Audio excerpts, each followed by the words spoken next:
Oops. Anyway. Hey, there we are. Hey.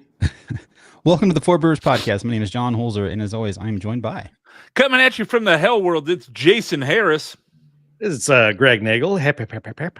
And Joseph O. Senegalia. I figure Irish beers, it's O, right? We all have O names? Yeah. John O. Holzer. Nagel. John O. Holzer doesn't work. That's H and O and H after the O thing. Jason O'Harris. Maybe the O'Harris clan goes far back here in Cork. O'Hara, I guess that works, but not O. Holzer. Like Holzer. This week on the show we are doing Guinness beers. They did a beer in collaboration with I got blown up on Brooklyn. Yeah, Brooklyn Brewing called Fonio Stout, which we'll get into later, but that's what inspired this show. So we're doing Guinness draft stout or draught stout, however you want to say that. Guinness and then Guinness extra stout, and then the Fonio stout. So plus for the people who are listening on the podcast feed and not live, it's probably almost St. Patrick's Day. I was going to say, did we fumble the bag by not doing this as like a St. Patrick's Day show? It's almost St. Patrick's Day. This will be by the time this is out, it'll be in like 2 weeks. When is St. Patrick's Day? Like the 15th of next month. Oh, is it? The 17th. 15th. What are you talking about? 17th. Yeah. St. Patrick's Day has been moved to March 15th per Jason O'Harris.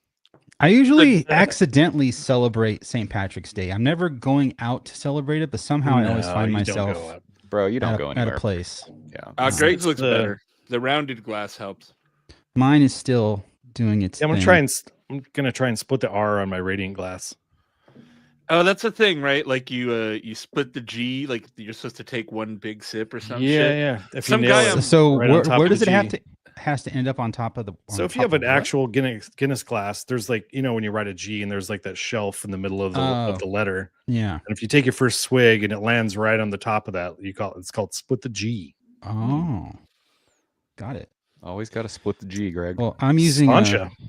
And this is a good reason why you don't want to use black for your glassware. Anyone see what brewery that is? Nope. No, because it's fucking black. That's why you use white. So. You're drinking the wrong beer, John. Exactly. It's a Bergen glass, so it should only have Johnny IPA in it, I guess. Yeah, if you got a hazy boy in there, that black will show right up. Yeah, we have went to. Any of you guys ever split the G?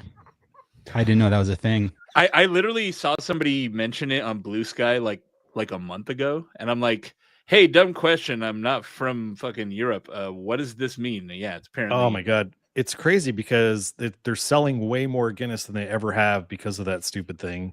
Wow. People trying to split the G. It's some genius marketer. You could take a Guinness glass and fill it with water and try to do. Still looking for the G, Greg. No, you can't. Do we need Guinness in the glass? They would kick you out of the pub. Like thereabouts? Is that about how? I don't know. I don't have it. It's pretty far down actually on a Guinness glass. It's like a swig and a half. Like it's a pretty big gulp. Yeah, it was. I had to take 2 big gulps to get that much beer out of there. All right, and I've got a large mouth, ladies. Dude, I love how the camera moved when you did that. Yeah. It was like it tipped the hat of my camera. My lady. Dude, by the way, am I the only one that like really likes Guinness? And every time I drink it, I'm like, how come I don't drink this more often? I never drink it. I like it. That's like everybody. Like most weird, people, right? I think that's like the default. Everyone is like, Guinness is the go-to. It's great. It's fine, man. I don't. It's fine. But why don't I drink it more often? Like every time I have it, I'm like, I like this. Because it's not light beer. I'd rather have a beer with hops. Yeah. That's a good point. Yeah, I mean, after you go to Ireland and you drive around there for a couple weeks, you was again with the fucking Ireland, and then you come home and then you're like, all right, I need to drink more fucking Guinness because it's delicious, and it does taste better there. I don't know what the deal is, but maybe they just go through more of it where the kegs are fresher or something. But it's the water. It's the water. They piss in the stuff they sell to Americans. That's what I heard. That's what my uncle told me. Yeah, also kind of tangentially related to the show, International Stout Day, because we do have beer holidays still, is on November 6th this year, and that was actually started by Aaron Peters, right? Yeah, saying right now. She recently passed away, so she did. Yeah, yeah. She I had want to cancer say for many, many years. Oh, that sucks. She fought it. Yeah, she's great. But- Good people. not to bring the show down. I just thought that was worth mentioning because I think Guinness flew her out there to their place a couple times. Right? And I'm like, I want to because of that Stout Day. I'd be like, fuck yeah. I want to go to Cool. Ireland. Ireland. You got to go, man. John would Let's do a show in Ireland. Is that a Sal joke? It is. Yeah. Ireland. Yeah, when I was there wasn't really any like craft breweries and stuff like that. So it was like you drink Guinness or like Carlsberg was on a lot of taps, and like if you wanted some import, it was like seriously Miller High Life. All right. And I was like on like the icy taps, it was insane. That was their imported beer. Miller yeah, I'm like, what's let me drink what's the food scene in Ireland there, Greg? I mean, in 2010, like God, that's 15 years ago. Depends on what sort of like Mexico. Like if you're driving around Mexico, there's like different cuisines and stuff like that. But in Ireland, if you're in bigger cities, you're eating pretty much everything you can get here. Yeah. But like if you're on the rural coastal areas of like the west coast of Ireland, which is my favorite spots, it's like really hearty pub grub sandwiches, shepherd's pie, that sort of stuff. And I want to say it's really tasty. In my head, it's all a lot of food seafood. That's bad for you. I don't know why I think that. Like it, but nobody's fat, so I don't know. It's probably because when you go to an Irish pub here, dude, everything's like fried food and Scotch maybe that's what egg. I'm thinking. Yeah. Yeah, a lot of good seafood. Nice. Fish and chips too. I feel like Irish people wouldn't eat Scotch eggs. Don't they have like a rivalry? Yeah, they're like, fuck that Scotch egg. I'm fucking Scottish. It's a British thing. So what do we think of Guinness, boys? I think it's a fantastic beer. It's often mischaracterized as being a heavy beer. It's only like 4.1% alcohol. Super low. It's like it's basically a session beer if those were still a thing, because session beers are 4 and under. And it's a session stout, John. I may have told the story on the show before, but I remember I was doing at a video game convention. I did a Harry Potter themed pub crawl, and there was a whole thing where you had to chug a drink, and it was like the dark arts, so you had to chug like a dark alcohol or a dark beer. So then I was like chugging Guinness, and everyone was like, "Oh man, you're badass!" And it's the easiest beer to chug. There's so easy. There's no carbonation. It's fucking low alcohol. It's like mildly sweet. Like it shit just slides right down. Definitely. People assume it's a heavy beer just because it's really, really dark, and it's actually to the contrary. It's got body to it for sure, but it's nothing near like what you'd get from like a Black Tuesday. Black Tuesday is going to be like inky and like whenever I revisit, I don't get Guinness very often, but whenever I revisit it, it's always I'm always surprised when I remember how drinkable it is. It really is just a beer that you could drink a liter of. Yeah. Well, when you're talking about chugging, like there's a video that like people, they try and chug 3 pints of Guinness before a Guinness is poured like properly. Have you seen those? Mm-hmm. No. Yeah, you can chug 3. Well, I mean, people do it. 3 pints of Guinness before a proper Guinness pint is done being like poured. It's insane. That's how drinkable. While the nitro is settling out and all that. Yeah, I feel like I could do that too, dude. Yeah, I mean, Guinness is such a classic beer. I'm sure we've all had a Guinness before our craft beer days and thought like, wow, this is kind of interesting, But flavor-wise, it's unique because it uses 100% roast barley instead of malted. So it's got this roasty, like coffee vibe to it. They did that back in the 1700s because the Queen of England taxed them on malted barley, and the Irish were like, fuck it, let's just roast it. And that technicality saved them a lot of money, and that's the flavor profile of this dry ass stout. Has Guinness ever done coffee variants? Like this beer lends itself to like you could do something with coffee. Have they ever done that? Don't do it, Guinness. Don't put adjuncts in Guinness. I'm just wondering. Yeah, no, I don't think so. You should try it with like a French press. That's some coffee ground. I have some Baileys. I can do an Irish cart bomb. Have the Guinness people ever thought about making one that's like 14% and has like cocoa and maybe some vanilla and like some strawberries in there. Well, look up. Guinness has a brewery in somewhere around St. Louis or something like that, right? I wonder what they have on tap because they did like a nitro IPA a while ago. Remember? Oh like yeah, the golden IPA or whatever it was. Yeah. Someone said it was I terrible. bet you though. they have. It was not good. It tasted old, like on day one. I heard it was terrible. Like I remember it being like a old European IPA, like the old style of European IPA. Yeah, it's like British IPA. They called it Nitro IPA. Which also just a bad idea. I remember I had Swami's or a Sculpin on Nitro one time. God, it was dog shit. It just has a hoppy beer feels like it shouldn't be on Nitro. No, it ruins it. Yeah. It has Admiral, Celia, Topaz, Challenger, and Cascade hops. So definitely, I mean, I've never heard of Celia hops. Admiral, I think I've had before. Topaz, I've heard of. But Challenger and Cascade, just those two alone just show how dated the beer is, like for what they were going for in the recipe. And here's the thing: the Queen put a tax on Citra hops. So that's exactly right. Historically, I hereby declare that Citra is played out. You don't be charged the Queen's tax. We will eliminate the scourge of Citra from England. So I might be East Kent Goldings from here on out, and Fuggles. No tax. So, this is all roast barley and no malted barley. So, correct me. I don't know. My homebrew brain is going. If there's no malted barley, like, isn't the whole like that's how you get the enzymes to do their thing and convert the things to the starches to sugar? Or, oh no. So there is regular. There's regular malted barley in there. Obviously to get the diastatic conversion. Yeah. But to get the color and everything like that, it's just plain. Well, maybe no, I don't know. I did the whole tour thing 15 years ago, John. Well, I'm just curious. Maybe no, I don't know.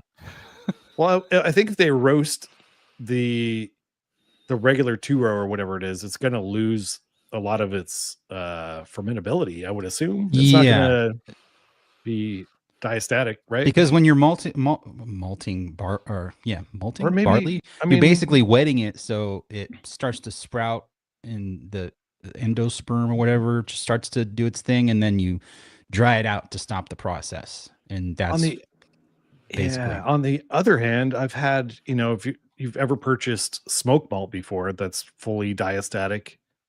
I've once bought like cherry wood smoked malt that was just you can use 100%. It was it's smoked, right? It's not heated up. It's just in the presence of smoke. Maybe they floor malted it like cold. Smoked malt true. Every day. I don't know. That's let's figure that out. I want to find that out. The Guinness brewery in Maryland actually has like a pretty typical tap list that you get at any brewery. Like they have a blonde, an amber, American IPA, a Galaxy IPA, a Citra Pale Ale, a milk stout, winter warmer, hazy IPA, Italian pills, dark mild, English barley wine. Maybe the Guinness Blonde is the one I'm thinking of that someone said was absolutely horrible. That was one they distributed for a little while. Yeah. It's like Guinness Gold or some shit. Yeah, whatever it was. No, it's called Guinness. No, wait, no. Guinness Blonde IPA? Just play the hits, Guinness. Just give us Guinness. So if you look at a homebrew recipe... Sorry, Greg. You made a Citra joke about the Queen, and this Guinness Blonde IPA is called Open Gate Citra IPA. So fuck the Queen. There you go. Because that's brewed in America. I don't know. It's got a 3.3 on Untapped. Okay, go ahead, Greg. Okay, so a recipe for a Guinness Draught clone is for like a 5-gallon batch is like 5 pounds of English 2-row. There you go. 2.5 pounds of flaked barley, 1 pound of roast barley to give it the color and stuff like that. Yeah, I don't know. Maybe they used the roast barley to cut into that and make it feel like a bigger beer. I was going to say to offset the taxed malted barley. And all this time in my head, I thought they were saying "fuck you" to the Queen, but they're still buying 5 pounds. They might still be saying that. You never know. Gallon. Science is science. Well, not anymore because the Queen's dead. Oh, dang. Okay. They're like, well, fuck her. She's dead. Fuck the king. Long live the king. You can also use Maris Otter. That's probably the better one to use. Get a little more. A little more full. Yeah. English pale. No, this is really good. I mean, there's not really much I can say about it. It's got the roastiness and it's roasty, not smoky at all. So, but not to where it's like acrid. That's why another reason why it's a chuggable beer is just because it's, sounds cliche, but it's very smooth drinking and easy to drink. What do you guys think of the ester profile? I always think that's kind of interesting. Like on the nose, it's not just a stout. There's like a plum bread sort of vibe to it, like a sticky toffee pudding almost. Yeah, like a syrupy kind of quality. It smells like baked goods, Yeah. To me, this tastes like the big thing with stouts, especially like your modern American stout, is they are so much designed for a palate that wants sweet. Like most stouts that you get anymore are designed to just be sugar. Mm-hmm. And Guinness is not that. This is not a sweet beer. It is very drinkable. It is a very beer flavored beer. It does lean in a little bit of coffee flavor, but we're talking like regular coffee, not like Starbucks, not like a espresso, 3 pumps little of syrup espresso with whipped cream. Yeah. Well, I'm going to open the NA and keep some of the regular so I can compare the two. The cool thing about Guinness is it tastes the exact same no matter where you buy it from and when you have it. Like that's the rad thing about this beer. Like you have Guinness, you've had it. Like, I don't know. I appreciate that. I'm excited to do the side by side on all these, honestly, because I've had them all individually. You've had the NA one? I've had the NA, not the Fonio though. I've never had the NA. Fonio? Oh, this thing is. I mean, it pours identical. Mine exploded a little bit. But... Mine did Guinness, too, dude. Yeah. Guinness NA is one of the best non-alcoholic beers I've ever had. It's really the macros have nailed NA, and I don't know what they're doing that everyone else isn't doing, but they're like head and shoulders better. Apparently, the new thing to do is there's a yeast that will still, I think I have this right. It'll still convert the sugars, but it doesn't convert them into ethanol. But it still ferments it. I forgot what it converts them to. I think that's what most of these places are doing now. I feel like the NA nose smells way more coffee than the normal Guinness. I'm still trying to figure out the nose on this. It's like it's totally different. Like burnt, kind of smoky something. I think you get that same lingery head too. Mine almost smells like campfirey. Yeah, I get like a slight s'mores vibe. Yeah, it's like there's a bit more of an acrid kind of like a charred something on the nose. Yeah, ashtray-ish. Oh, there you go. It's like you burnt s'mores, and then you still were like, all right, I'm gonna eat that marshmallow that's still fucking burnt. It doesn't smell like syrupy or candied kind of vibe on like the regular Guinness does. It's more, for me, it's more subdued and I guess campfirey is a good word. What's up, dude? What's up, Greg? So, dude, you know what's funny? When I bought these 4-packs, I was like, "Oh, I'm gonna do a blind video of this on my YouTube channel." There, you can tell it's so easy. But for an NA though, I mean, I'm just saying, like having these side by side right now, there's a pretty good like discernibility. Is that the right word? Difference? You mean? What's the word? It's a good discernibility. Discernibility. This one has a different kind of sweetness on it.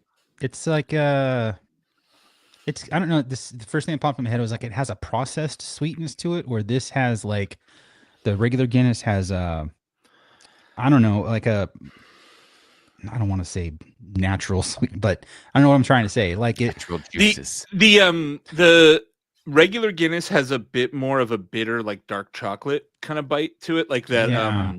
Like when you buy the good dark chocolate, it's got that kind of bitter finish, where the NA finish is more just kind of sweet, like the cheaper chocolate. You kind of nailed it. Yeah, it has that. The regular Guinness has that dark chocolate taste to it, where this more baked goods too doesn't. I feel like the Guinness, go ahead.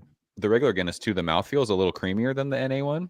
Mm-hmm. Does that seem right to you? Like the NA one feels a bit like thinner. Maybe. Yes, definitely. It's more aqueous. Yeah, more aqueous. Oh, geez, I don't even know what that means. It's watery. Yeah. Yeah, watery, but not watery. It's a little bit thinner on the body for sure. You can just tell body wise, and also a little bit like sharper too. I think the flavors like it's like comparing sharp cheddar to like extra sharp cheddar. You know, there's a difference in the sharpness of it. I think you can detect that as well. I think this would be. I think I'd rather chug the regular Guinness over this. This has a different thing going on. I will say though, if I wasn't drinking them side by side, I think they're pretty damn close. Like, yeah, I feel like I'm kind of picking nits to find the differences, and like in general, it tastes. If you like regular Guinness, you'll like NA Guinness. Oh, for sure. Yeah, I was gonna say this is my first ever non-alcoholic beer. So if I decided to someday not drink beer, like I'd be stoked drinking this if I wanted. Like, oh, I feel like having a stout from my beer drinking days. Like I'd be fine with this beer. Yeah. I've been drinking Bud Zeros during the week. Yeah. A lot more. Yeah. How's that like? I mean, they taste like a macro lager. They're pretty good. All right. They're not bad. Does it have that weird, zero? taste you can often get from NA beers? You know what I mean? That's like No. the common flavor profile. No, that warty thing that they always get. Like that's the thing. The macros have figured out how to avoid that, and all the craft ones are still like warty as hell. They just taste like unfermented beer. Yeah, I wonder if they de-alkalize regular Guinness or if they're brewing a special batch for it. I bet you they're de-alcohol because it is notable that they're advertising these as 0% and not where most NA beer is like low 0.02. Yeah, it's like low but not no alcohol. No, this says less than 0.5%. So it's the same as all the other ones where it's got a little tiny bit. How do they advertise it as Guinness 0.0? It's not 0.0. It's just Guinness 0.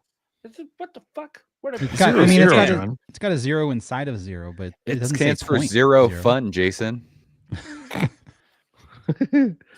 Guinness is 0 fun. You drink this and it's just not as fun. Malt beverage. Yeah. It's kind of a cool beverage, honestly. Like, yeah, if you're out, like, you know, if you're the DD or something and you're drinking one of these, people aren't going to give you shit. Like, no. Oh, you're having a non-alcoholic beer, huh? And I'll say Guinness is one of the few brewers who put the serving facts on the cans, and I think on non-alcoholic beer, you have to have the serving, the calories and stuff, because it's a different category. Yeah, it's like a food product. Yeah, but they also put it on their regular Guinness, and this is like malt beverage. Half the calories of a regular Guinness, 60 calories. And yet they still card me when I buy it. Yeah, it says 21 plus on the side. You have to be 21 to buy these. It's crazy. It says it has alcohol in it. Like it's just because they scan it into their computer like beer, and they don't know the difference. They're like, I'm saying the store that I rings bought up from, as beer. There was a sign that said must be 21 to purchase. So I think it says it on the can too. Does it? You know what's interesting is the can doesn't mention beer or stout anywhere on it. It just says Drach. Oh yeah, 21. There you go. 21 plus. Although except in USVI, wherever that is, in Puerto Rico, where it's 18 plus. Although with Guinness, at least the Guinness Dracht versus the Guinness Stout is actually two different beers, right? So maybe that's why, because we have the Guinness Stout, and they make a point when you look it up on Untapped, it's like, this is not Guinness Drop. It's a different. It's a totally different beer. Yeah. I think totally different recipe. I might contradict myself later when we open this, but I think I prefer the extra stout over regular Guinness. You're about to find out, John. We'll get there. I think we should open it right now. So, any more thoughts on the Guinness NA? I mean, I think we all agree it's a good beer, dude. It's one of the best NAs, dude. Yeah, and trying it side by side, you can definitely tell the difference. But I mean, on its own, I think it would be fine. You know what though? You can tell the difference, but you know the difference between like beef and Impossible. You know, there's a big difference. You know, with a lot of the stuff. This is pretty damn close. I don't know, man. Impossible stuff's getting fucking close. Like the texture, I don't know, man. It's always the texture, yeah. The flavor's pretty good, but they're always too soft. But if I was like 4 pints deep and somebody gave me one of these, I'd be like, well, it's a regular Guinness, you know. After a few. Would you have an Impossible burger after 4 pints, Greg? Yeah, fuck yeah. I like Impossible. I'm not dinging Impossible. Impossible's rad, but I like an Impossible burger just fine, except for they cost more than a regular burger. So I'm not actually vegan, so I just continue to buy regular. Yeah, fuck that. Yeah, I'm not gonna spend extra if it was the same price.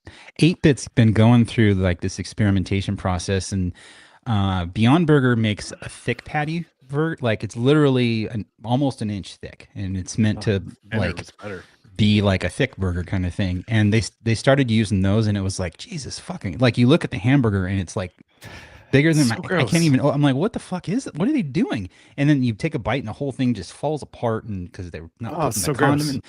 So they changed. We went there yesterday, and now I think they're using the same burgers, but they're doing smash burgers with them. And they added a different seasoning, and they're putting a lot of pepper. Oh, it's so much better. I'm like, thank you. Like, thick burgers are gross, dude.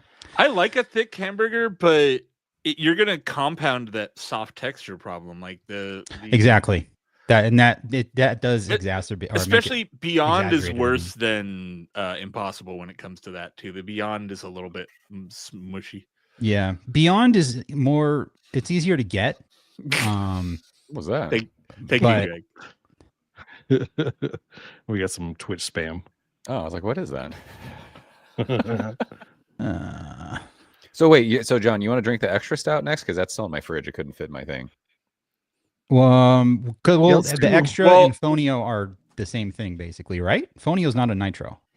No, Fonio's nitro. Yes. Oh, is it? Is it? Fonio, from what I was reading, is like its own beer. Oh yeah, there is no nitro in there. Never mind. No, because I think was part of the reason behind getting the extra because it's more in line with this one. Yeah, so I could be wrong though. So we're opening extra right now? Yeah, let's do extra. Okay, hold on. I got to go grab it. No, the Fonio extra. Damn you, Garrett Oliver. 6.2%. Hey, read all the stout it. Here's my. Woo! We got to get Joe one of those. Let's just find Matt Becker's and then just burn his name off.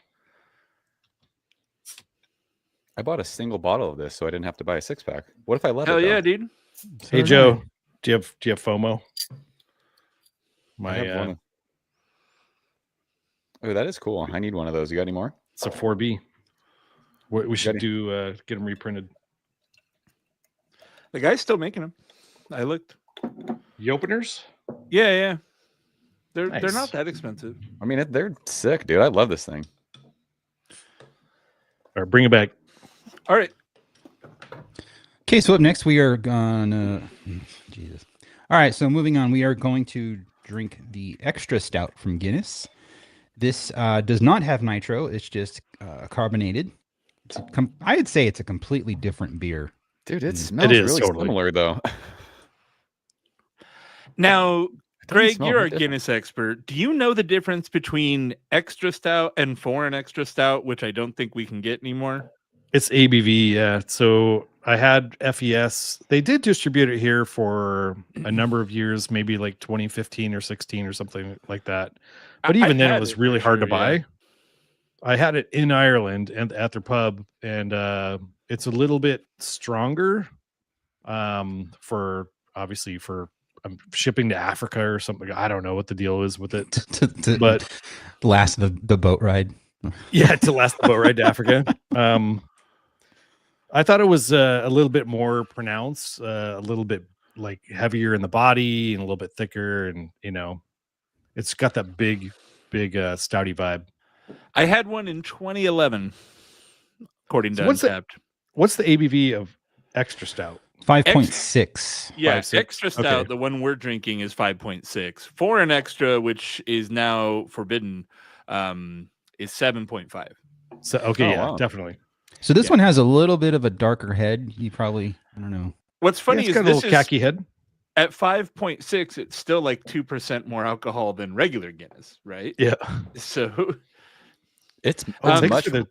It pours darker. Thanks for the tip on the bomber too. It looks like a thicker beer, and the head, obviously not being nitro, it poured with a nice little head, but it kind of fell off on mine already. Yeah, when you pour it, it's got this like nice, rich, sort of chocolatey, like chocolate I don't know. It's very tanned. It's not like black or out. It's more of like a dark brown hue. But in the glass, it just like turns all black. The nose in this feels muted compared to the nitro base beer. Really? Me, like when I'm smelling it, I'm not getting a lot. Maybe it's in a different glass, but it doesn't smell as sweet. Like it doesn't smell as like baked goody. It smells more roasty to me. Yeah, same. That's what I was gonna say. And it tastes way more roasty, like much more intense roast. And it's will weird. say, oh, go ahead.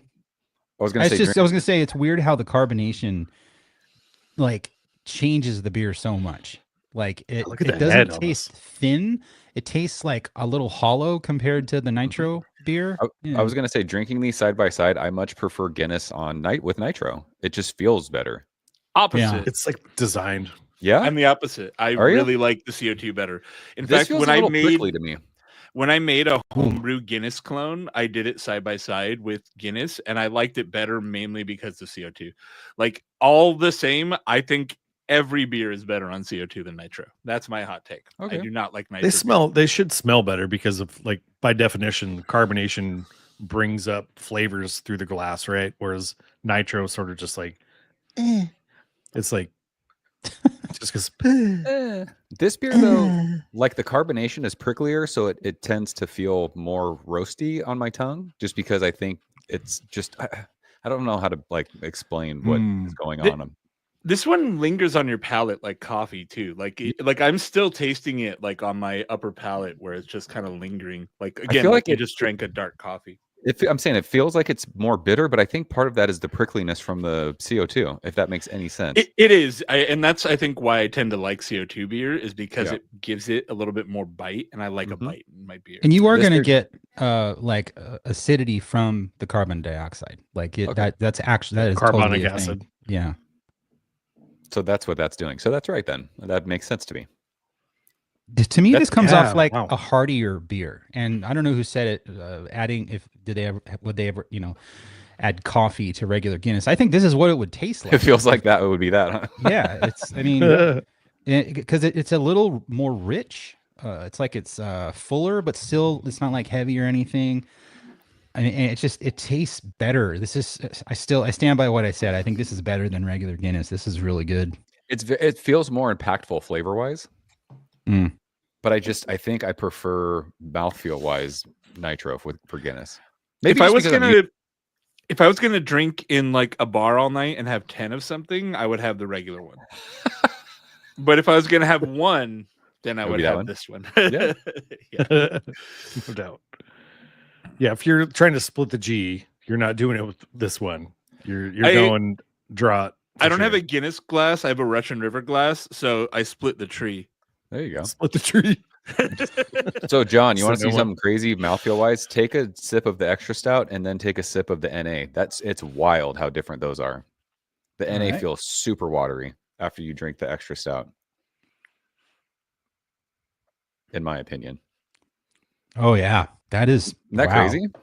Yeah. Do you agree, Greg? Like oh yeah, it's like a palate cleanse. It's wild, huh? Like it erases the extra stout off your palate.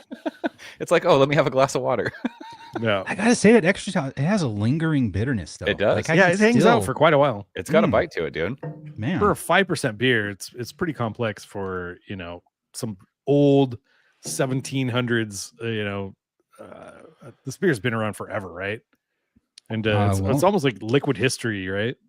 There's almost like a twinge of like dark fruit something on the extra stout too. Like, I don't know what that is. Do you think if you took a time machine back to like 1900 in fucking Dublin, and you had a Guinness, would it taste the same? No, it would not. Absolutely not. I would say somewhere around the middle 1800s, they figured out how to indirect kiln malts, right? So any malt before then was sort of on the smokier vibe. Because they would had a direct kiln, and they also figuring out yeast. I think Louis Pasteur or whatever. When was that? Like the mid 1800s or late 1800s? How to cultivate yeast as a living organism. Like Guinness is so old. I wonder if the original beer was kind of like wild fermented. You know what I mean? They would just reuse. They all were kind of like that back then, right? They would krausen their beer probably to re-ferment the next batches and just keep it rolling. Semi-related. Every time I watch a movie and they go to like the olden times in like a city, I just think about how bad it must have smelled. Oh, that'd be terrible. I was watching Nosferatu, the new Nosferatu movie, and they're in like fucking, I don't know, they're in some city in Europe. And like, I'm just like, man, nobody in this movie bathes. Like, this whole place is full of rats and dead bodies. Like, this, it's got to stink like shit everywhere. Isn't it wild, like, how for granted we take, like, showering and brushing our teeth? And yeah, man. Crazy. You just do it. If you went back to, like, meet, like, Abraham Lincoln, you would, like, everybody in that room would fucking smell like dog shit. Yeah. Like, could you imagine, you just like talking to people, like, their breath had to just be ass, you know? Yeah. We started brush my teeth with some peppermint root. They had wooden teeth, dude. Like, fuck, that had to smell terrible. We started watching Nosferatu last night, and it got to the part where I think it was Nosferatu, and I'm like, God, I cannot stand. Fuck, and we turned it off. I give me a guy to turn on subtitles, or this guy needs to tone it back a little because okay. All right, Nosferatu. Did you like the movie, Jason? It was all right. Kind of long. That's what she said. So are we moving on to the Fonio stout? Moving on. Fonio? You know what's crazy about Fonio? I didn't even know what this was until like Joe gave it to me, and Greg was like, you know. Yeah, I was on the lookout for it because I saw some Garrett Oliver thing. I guess it's like it's a grain that's grown wildly in Africa. And it's sustainable because it grows anywhere, just like on the side of the road, just on its own.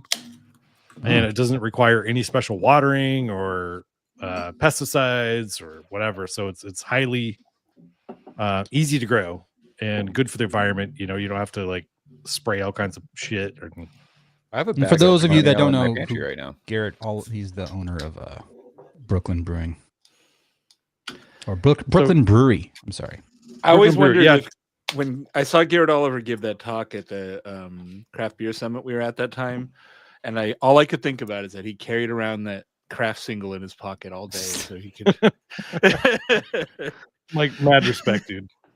The guy's just carrying around one craft single to raise it up during his speech and be like, "This is cheese, dude." Real quick, Matrix. You're in the Matrix, Jason. There's a YouTube channel, FLX Beer Reviews. Mike from FLX Beer Reviews is the one who hooked up these beers to send. Oh, sweet. Thanks Mike. Thank you. Thank you, Mike. Brah. And so, you know, if you definitely go look for that video of the Fonio stuff there. I think that's got its own YouTube channel and whatever, and it's got full of some really good information. But the one thing that they never mention is how it fucking tastes.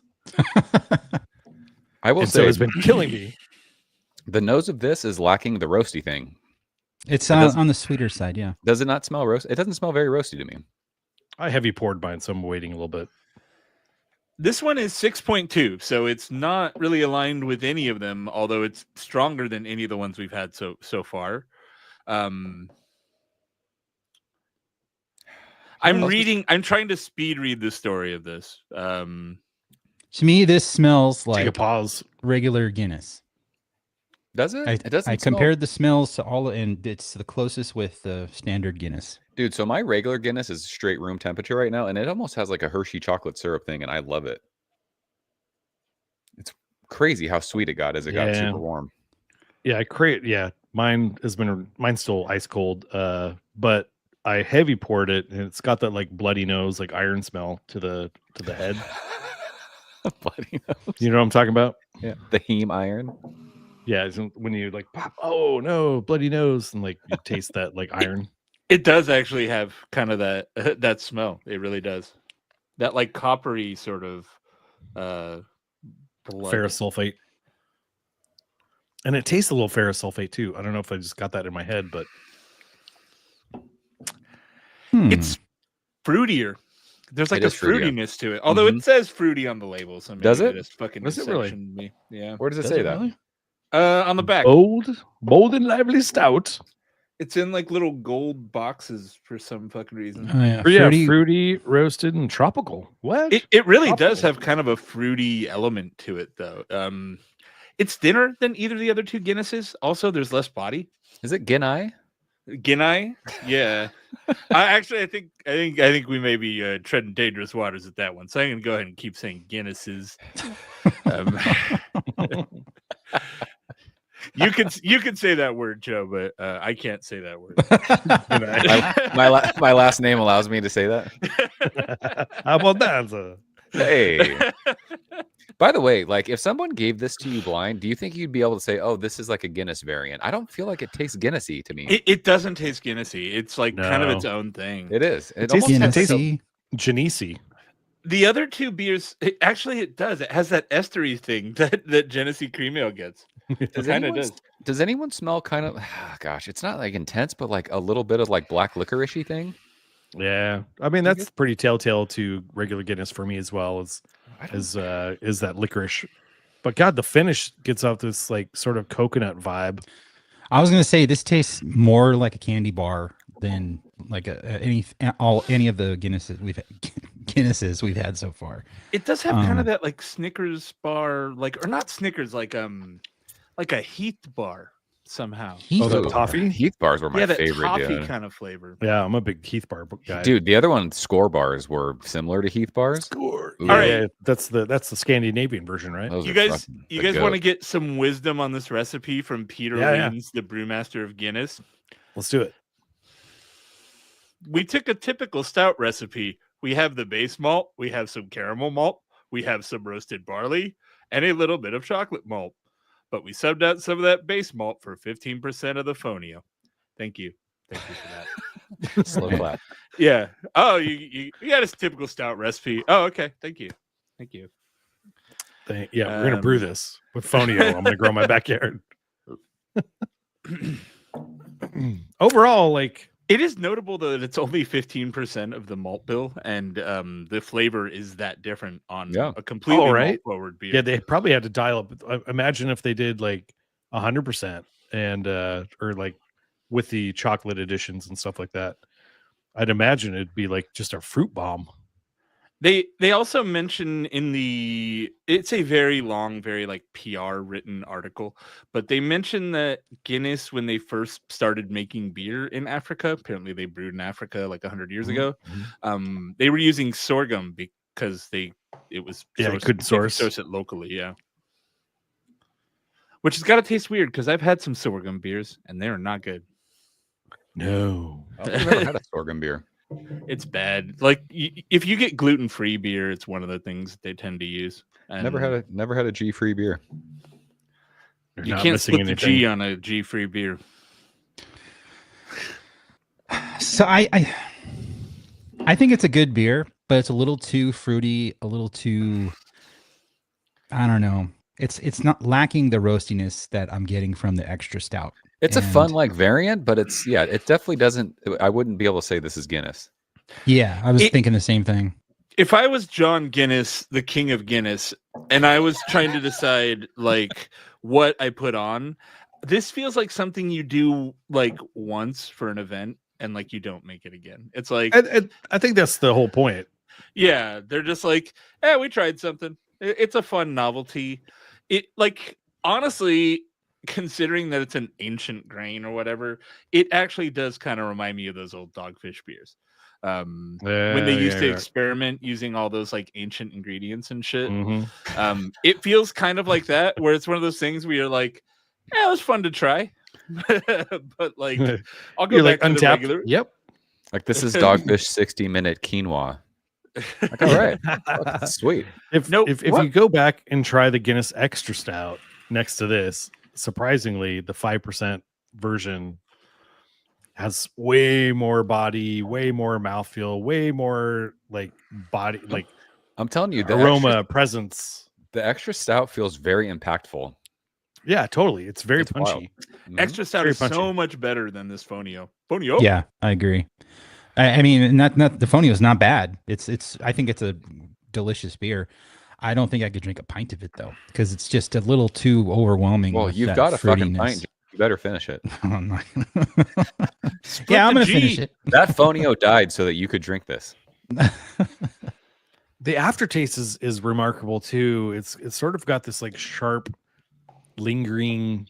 I don't know how to explain it. Where it's like a taxing vibe on your palate a little bit. Like it's a little bit different than the regular beer, where after a taste, you're like, go back. There's something there. Like I want to go eat some chips, dude. To get rid of that taste. Go back and take a swig of the regular Guinness again. It's so soft. It's wild. Yeah, the original. She said it is so like creamy and soft and like mellow. Yeah, after drinking those 2 beers, it's crazy. It tastes almost watery after drinking the other. Oh yeah, beers, totally. Honestly, like you I'm drink kind the of straw. With Jason on this whole carbonation. Like the extra stout's just better alone for the carbonation alone. Like I mean, right. It holds up. It brightens up the beer. I really think nitro mutes whatever beer that you put it on. Like you put a beer on nitro and you're getting the muted version of that beer, and I'd rather have the full volume version of that beer. Yeah. So, Jason, you're saying Guinness Extra Stout is the winner today? I think if you're going to buy a Guinness, get yourself a bomber of the Guinness Extra Stout. 50 cents off at Ralph's right now. Yeah, that's where I got mine. I got mine at Albertsons, where I have one 5 minutes from my house. I've never been to it, and they have a great beer selection. I got Swami's that was packaged 12 days ago. That's awesome. At a fucking Albertsons. Like, man, all the Swamis around here are fucking November right now. It sucks. Ooh. Oh yeah, you gotta wait. I got some of the winter IPA though. Do you want an unethical life pro tip, Jason? Unethical? What's that? Unethical life pro tip is to take all the old Swamis and then just hide them throughout the store. What the fuck? Just like, nope. And then someone's like, I'm looking for some chicken thighs, but there's a can of Swamis. I'll put them. Take the boxes and I'll put them on the hot rotisserie chicken, the warmer. This shit. That's literally how you get fresh Swamis in. Yeah, there's a Chevron, and then a 7-Eleven across the street from that Chevron, and then that's where the Albertsons is, and those 2 Chevrons also get Swami, and so that's where I tend to go. But when they don't have it, I would have to go to Barron's, and now I can just go to Albertsons. It's kind of great. It's your store. That is old school. Albertsons, it's your store. Holy smokes. That was like from when I was a kid, I think, right? Well, don't worry, guys. We'll be talking about the same store soon enough. They're trying to merge.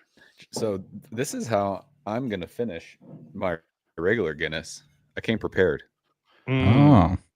You like Bailey's? You know what? I'm going to go get some Bailey's. Do I like it? I mean, I like it in Irish car bombs. It's creamy. I've never had an Irish car bomb. What exactly is it? What? Yeah. It's half a shot of Jameson and half a shot of Bailey's. I'm using almond milk Bailey's because I don't fuck with dairy. And you just drop it into your Guinness and chug it. I have neither of those, so I will not be participating. I got some Malibu pineapple. Do you think that'll work? I'm not going to drop this shot glass. I'm just going to pour it in because I don't need to fucking bash my teeth. Don't be a bitch. Come on, Jason. Okay, fine. Fuck it. I'm very easily influenced. Yeah, you're fucking mad, man. So are you doing it with regular Guinness? Yeah, the regular Guinness that I have left. All right. I don't even know if this is all going to fit in here or if this will. Oh, it did. That's what she said. Oh, you should have waited for me. Yeah, Greg went to get a shot to drink with you. Oh, here. Well, I can do another one. Hold on. Hell yeah, dude. Hell yeah, bro. I'll do it with the extra stout. Damn. God, John, you got to have that. It's fucking like a milkshake. So, yeah, I have Bailey's salted caramel. Nice. Greg, have you ever had the almond milk Bailey's? No. It's not bad, dude. All right. Put that on my radar. Hold on. I'm drinking. This was leftover from Christmas. The Kuvi. Of course it is. Oh, yes. I'll do a Kuvi. I drank all the NA, but I mixed the other 3 together. I'm not putting the NA. Hang on, Greg. Hang on, bud. I'm doing back-to-back car bombs. Fuck it. It's well, Sunday. if you mix the NA in there, it'll taste more like regular Guinness, but have half the alcohol. So you're drinking like Greg, are you doing normal Guinness? Beer. Yeah, extra stout. You're doing the extra one? Me too. Hold on. I think it's going to be a winner. Stand by. Damn, playa. Go on, playa. Kuvi's actually not bad. Kuvi's pretty good. All right, Greg, I'm ready when you are, pal. All right, do it. 3, 2, 1. Cheers. Do you think people like new to the show are coming in and they're just like, these motherfuckers don't know how to say cuvee, and they're doing Guinness bombs? And Genesi. Man. Man, that's fucking good. Isn't that good? Irish car bombs are the shit, dude. They're the best. Somebody asked about Mario in the chat asked about not doing a black and tan. Here's a fun fact: I don't think they sell Bass Pale Ale anymore. Not here. Yeah, I haven't seen that in years. But you can do it with any lager. So after black and tan is something I have never had either. So we did Mario. We did on I think a while ago. We did. It was Green Monster, right? Yeah, we did that like last year. Green Monster. It was like a black and green. Yeah, that was the Gonster, dude. That was rough. The Gonster.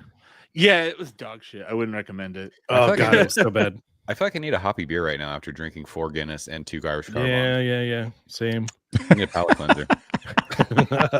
after drinking 4 Guinness and 2 Irish car bombs. I need a hoppy beer. I really need an IPA to settle that down. I need a fucking burrito and an IPA. You got to push it down. Just push Did it you guys down. do the Cuvee? Greg and no. So what are we doing? Shit, I just did equal parts. I would have to open another Guinness if I did that. Just Cuvee what you got left. There we go. Got some. So I got my drought. I have my NA, extra stout, and some Fonio. Hold on. I'm gonna Fonio up Garrett Oliver and tell him what I think about this beer. Should we chug the Cuvee too? Gosh, look at the head on that. I like drinking this Fonio beer because it really does remind me of drinking ancient ales beers, and they were all bad. Like none of them were particularly good beers. But you know what? These motherfuckers chewed up the corn and spit it in there themselves or whatever. Like is that the chicha? Yeah, I've had chicha. Like, I like the experimentation and the creativity because I feel like experimentation in craft beer has just become like what snack foods can we throw in it? But experimentation now is what gimmicks can we do? It doesn't feel like they're doing. Man. If you guys go, if you ever go to the Southern California Homebrews Festival, which is happening, I think end of April. I'm gonna go. Yeah, dude, I had the craziest fucking beers that were all delicious. So like things you've never heard of, and it's always a good time. We actually drove by Lake Skinner yesterday, going to the wineries, and I'm like, all right, now I'm halfway there. Yeah. Is it Skinner or Vale Lake? Vale Lake. And it's taken over by KOA, and it's so bougie now. Like there's like fully paved camping areas with like Adirondacks and shit, and like a barbecue grill set up already. Like you don't have to do anything. It's super, super fun.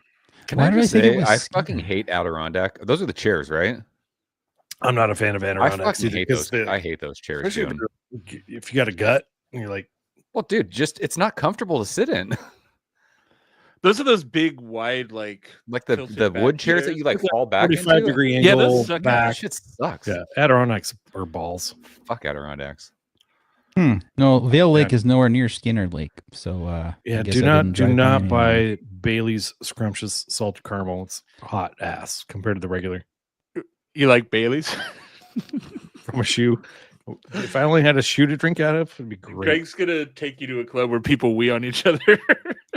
Dude, speaking of drinking out of shoes, I saw a post yesterday on Instagram where someone was it BJ's drinking. You could drink beers out of a boat there or something. Do you guys know about that? They've got a cocktail that's in a bathtub with like a little. That's what it is, bathtub, not boat. Yeah, I threatened the bartender that I was going to order it, and she was like, "You better fucking not." I think it was Derek, dude, from Goal was drinking Jeremiah Red out of a fucking bathtub. And I was like, that's what funny. Is that? I think like you had to cajole the bartender into that, but they'd probably rather do that than make whatever the fuck normally goes in there. I didn't know that was a thing.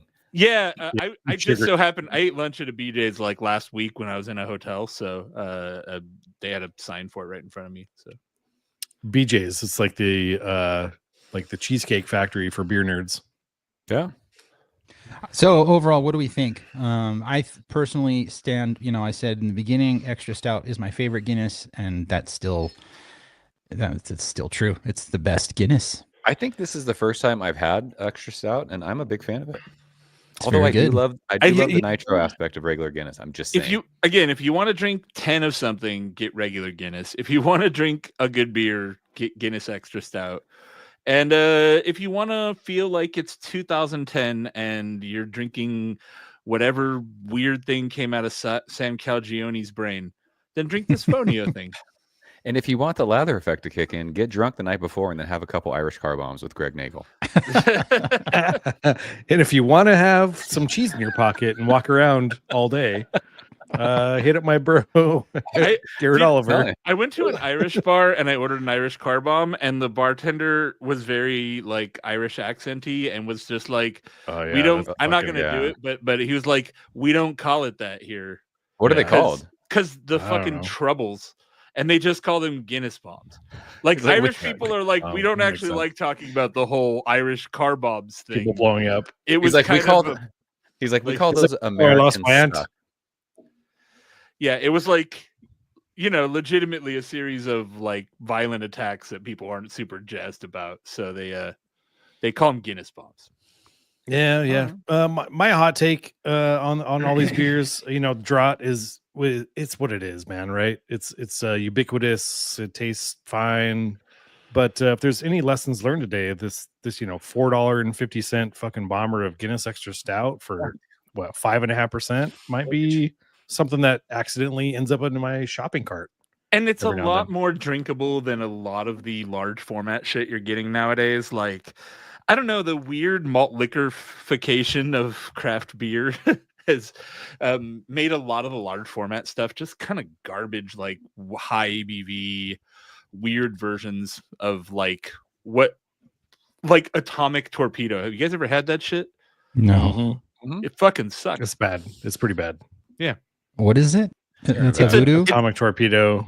It's Sierra Nevada's got Atomic Torpedo. Voodoo Ranger has Juice Force, I think. Oh god, they've all got a 9%. If you go to the gas station and you look at tall cans, Lagunitas sells Maximus. It's like 9%. There's a Mind Haze that's like fucking 9%. Like they all sell. There's a bunch of different Mind Hazes these days that are 9%. It's wild, dude. Oh man, Firestone Walker was just like, fuck it, we're getting in the bum line. Yeah, exactly. I don't even know if they're beer. Dude, speaking of not beer, I saw some bottles of the New Belgium thing that's literally called Lightstruck or some shit like that. Oh jeez. What? What a horrible name. Yeah, I'm sure the people that are buying their lemon lime refresher don't know or care what Lightstruck means in terms of beer. Is it a clear bottle? No, it looks like Gatorade. Look at it. Oh, jeez. Lightstruck. I think we can stop recording at this point. Oh, okay. We kind of wrapped it up there a couple minutes ago. I will say, speaking of Sierra Nevada, though, this year's vintage of Bigfoot is fantastic. Oh, cool. Good. What the hell? That looks like it does look like Gatorade. Looks like a prime refresher. Like a fucking... Yeah. Was that going to refresh your armpits, or are you going to drink that? What's the ABV on that beast? Pour it on your crotch for... Look at that. It's got coconut water. It's got sea salt. Oh, dude, you're hydrating at the same time. Dude, I'm saying Sunday morning, you had a hard Saturday night, and a couple light strikes get you right going on your way. Dude, speaking of awful beer, someone commented, I made a Steel Reserve beer video a couple years ago. It's the fucking worst beer of all time. And someone goes, pretty dog shit. Yeah. Dude, someone goes, hear me out. After a long night of drinking, it makes a mean michelada. I'm like, I could probably see that. But that. I'm not a fan of tomato stuff and beer. I don't know. Dude, I love red beer. Oh, man. So the latest hit is fucking pickle beers. Yeah, I heard Danny Full Point talking about that on the Full you Point don't like podcast. Pickles. Yeah, it's true. I don't Who doesn't like pickles? Me. What? Yeah, this is not a pickle guy. What? Joe is gonna get in his car shit, right now, dude, and can beat the shit. Yeah, I'm a pickle guy. So Unsung collabed with Hammerburger, and so Hammerburger makes all their own pickles in house. Do they? And so they, I didn't know that. take. I mean, dude, I don't all their brine and donated it or gave it to Unsung as a collab. to put in their Lumino beer. That's their Mexican lager that won, I think, bronze GBF a few years ago. And it's fucking fire, dude. So many people, like everybody in line's like, you got to go Pickler, dude. Pickler. I definitely don't need pickled beer, but fucking anything pickled, I need. It's good, dude. Pickler. I'm gonna send you some. Yeah, picklebacks are good too. I like pickled other things. Like I like just not pickled cucumbers. Pickled cucumbers. Okay.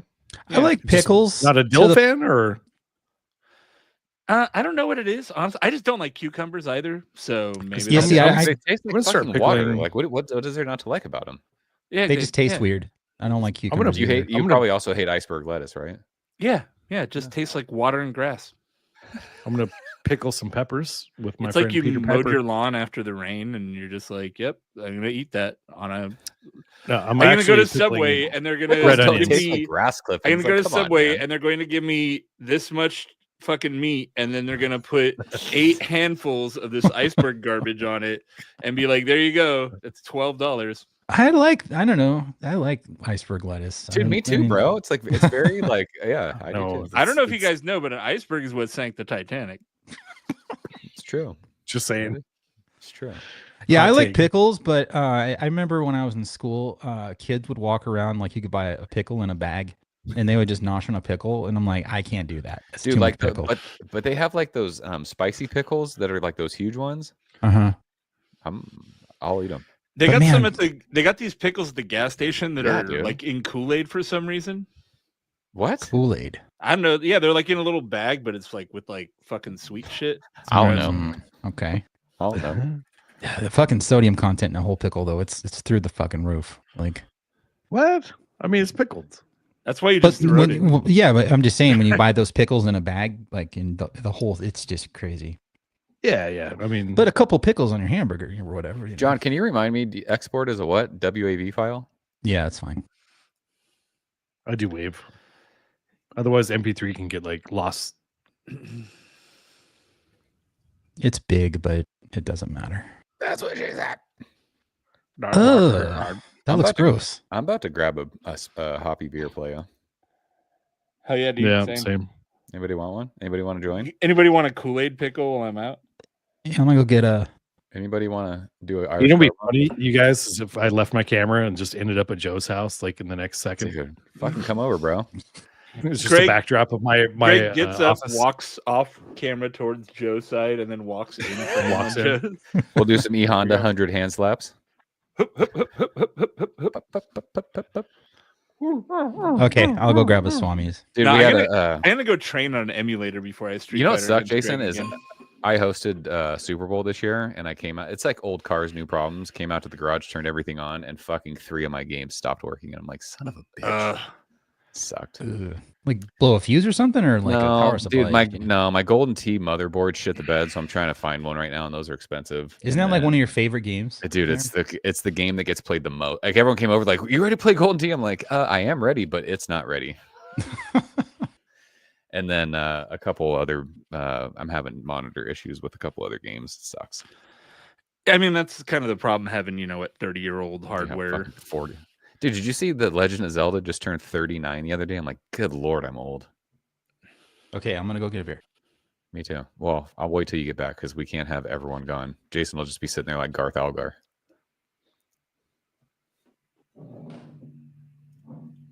How do you feel about Jameson, Jason? I don't really like Irish whiskey. I tend to like it's fine, but like Irish and Canadian whiskeys are kind of mild for me. Yeah. And Scotch is too peaty. I generally don't like smokiness, so I usually stick into bourbon and like American whiskeys. Yeah. So you're not a fan of mezcal either, right? I like mezcal okay, but you got to mix it right. Like it takes over. If you just sub it in for tequila, it takes over the whole fucking drink. Like, I made a margarita with mezcal and I was like, oh no, this is not like that's not the good use for it. You got to kind of build around it. I agree. Yeah, Jameson is sort of the same vibe as Guinness. Like it's just a drinking easy drinker, you know. If I want an Irish whiskey, I'll drink proper 12. Oh god, this stuff is so syrupy. That's what's his name? The wife beater's fucking whiskey, right? Yeah. It's Conor. It's Magic Mac. Conor McGregor. Proper 12. Dude, someone's drinking elder food. Let's fucking go. Ah, Zach fucking making me jealous, dude. Dude, let's go. I may or may not have one can of that left, but I don't think right now is the time to drink it. I gotta go get my winter ale or whatever the fuck. Be right back. Is Zach drinking elder food? Gosh, do I don't yeah, fucking FOMO, dude. Is today the day? Yeah, bro, I love me some Irish whiskey, bro. Greg, people were paying $60 a can for elder foo secondary. I know, right? I'm like, that's a $240 4-pack. It's insane. What the fuck are we doing?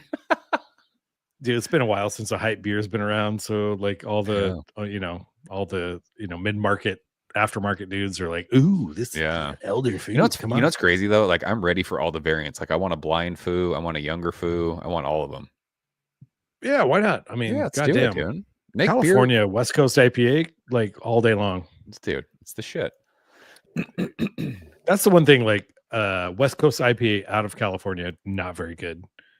Outside of California, change my mind. Yeah, any brewery outside of California making a West Coast IPA, it's always like they just don't have that same.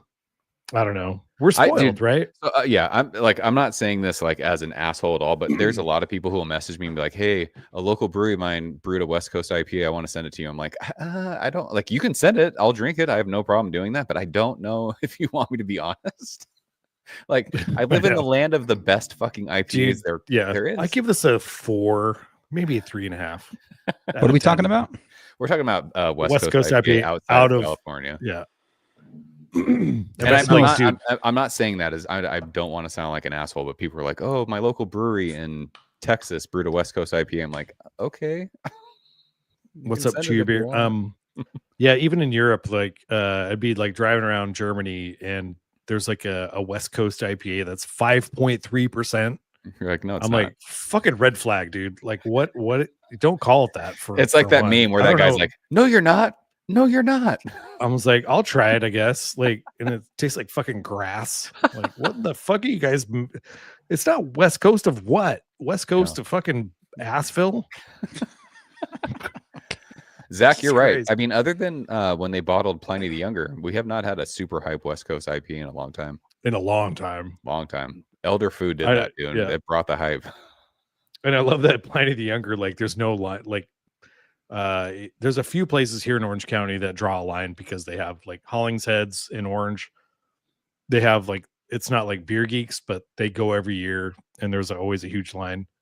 But like regular places, they're like, they tapped a keg and it wasn't sold out in the first day. And I was like, okay. Well, I think too, this year they brewed so much of it. Like so many people are getting to drink it, which is good. Like that's what it should be. Right. I saw Tom's Farms got a fucking keg of Pliny. My brother-in-law's like, I've had 5 pours of it this year. I'm like, fuck, that's a lot.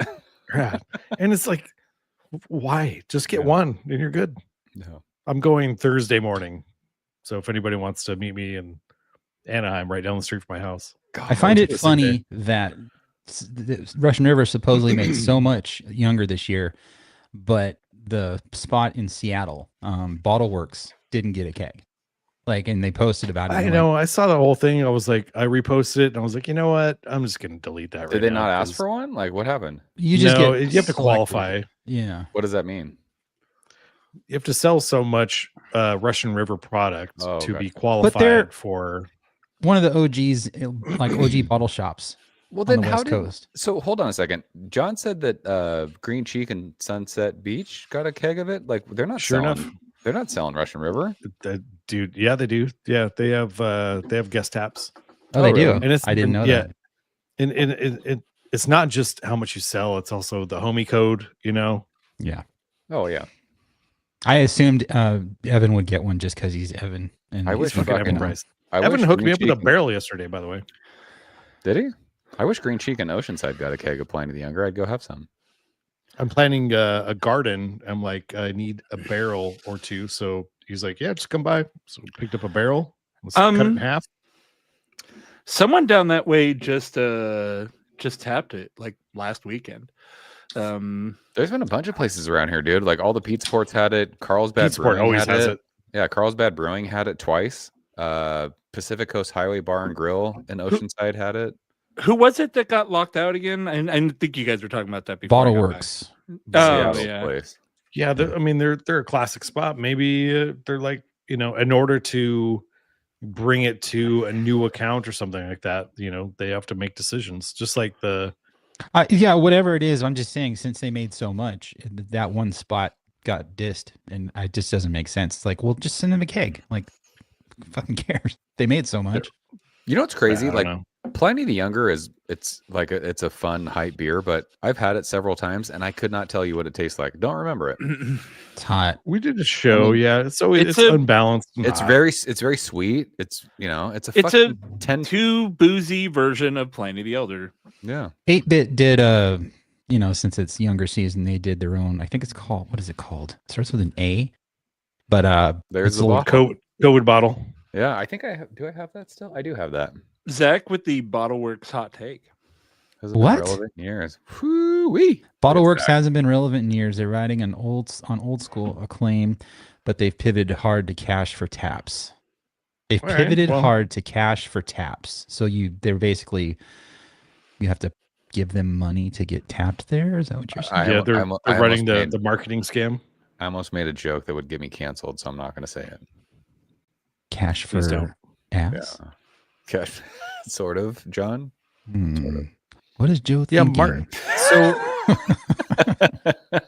yeah, in the like alcohol world, like, if you ever go to a restaurant and you see like Tito's, a Tito's branded cocktail or whatever, it's all like marketing placements.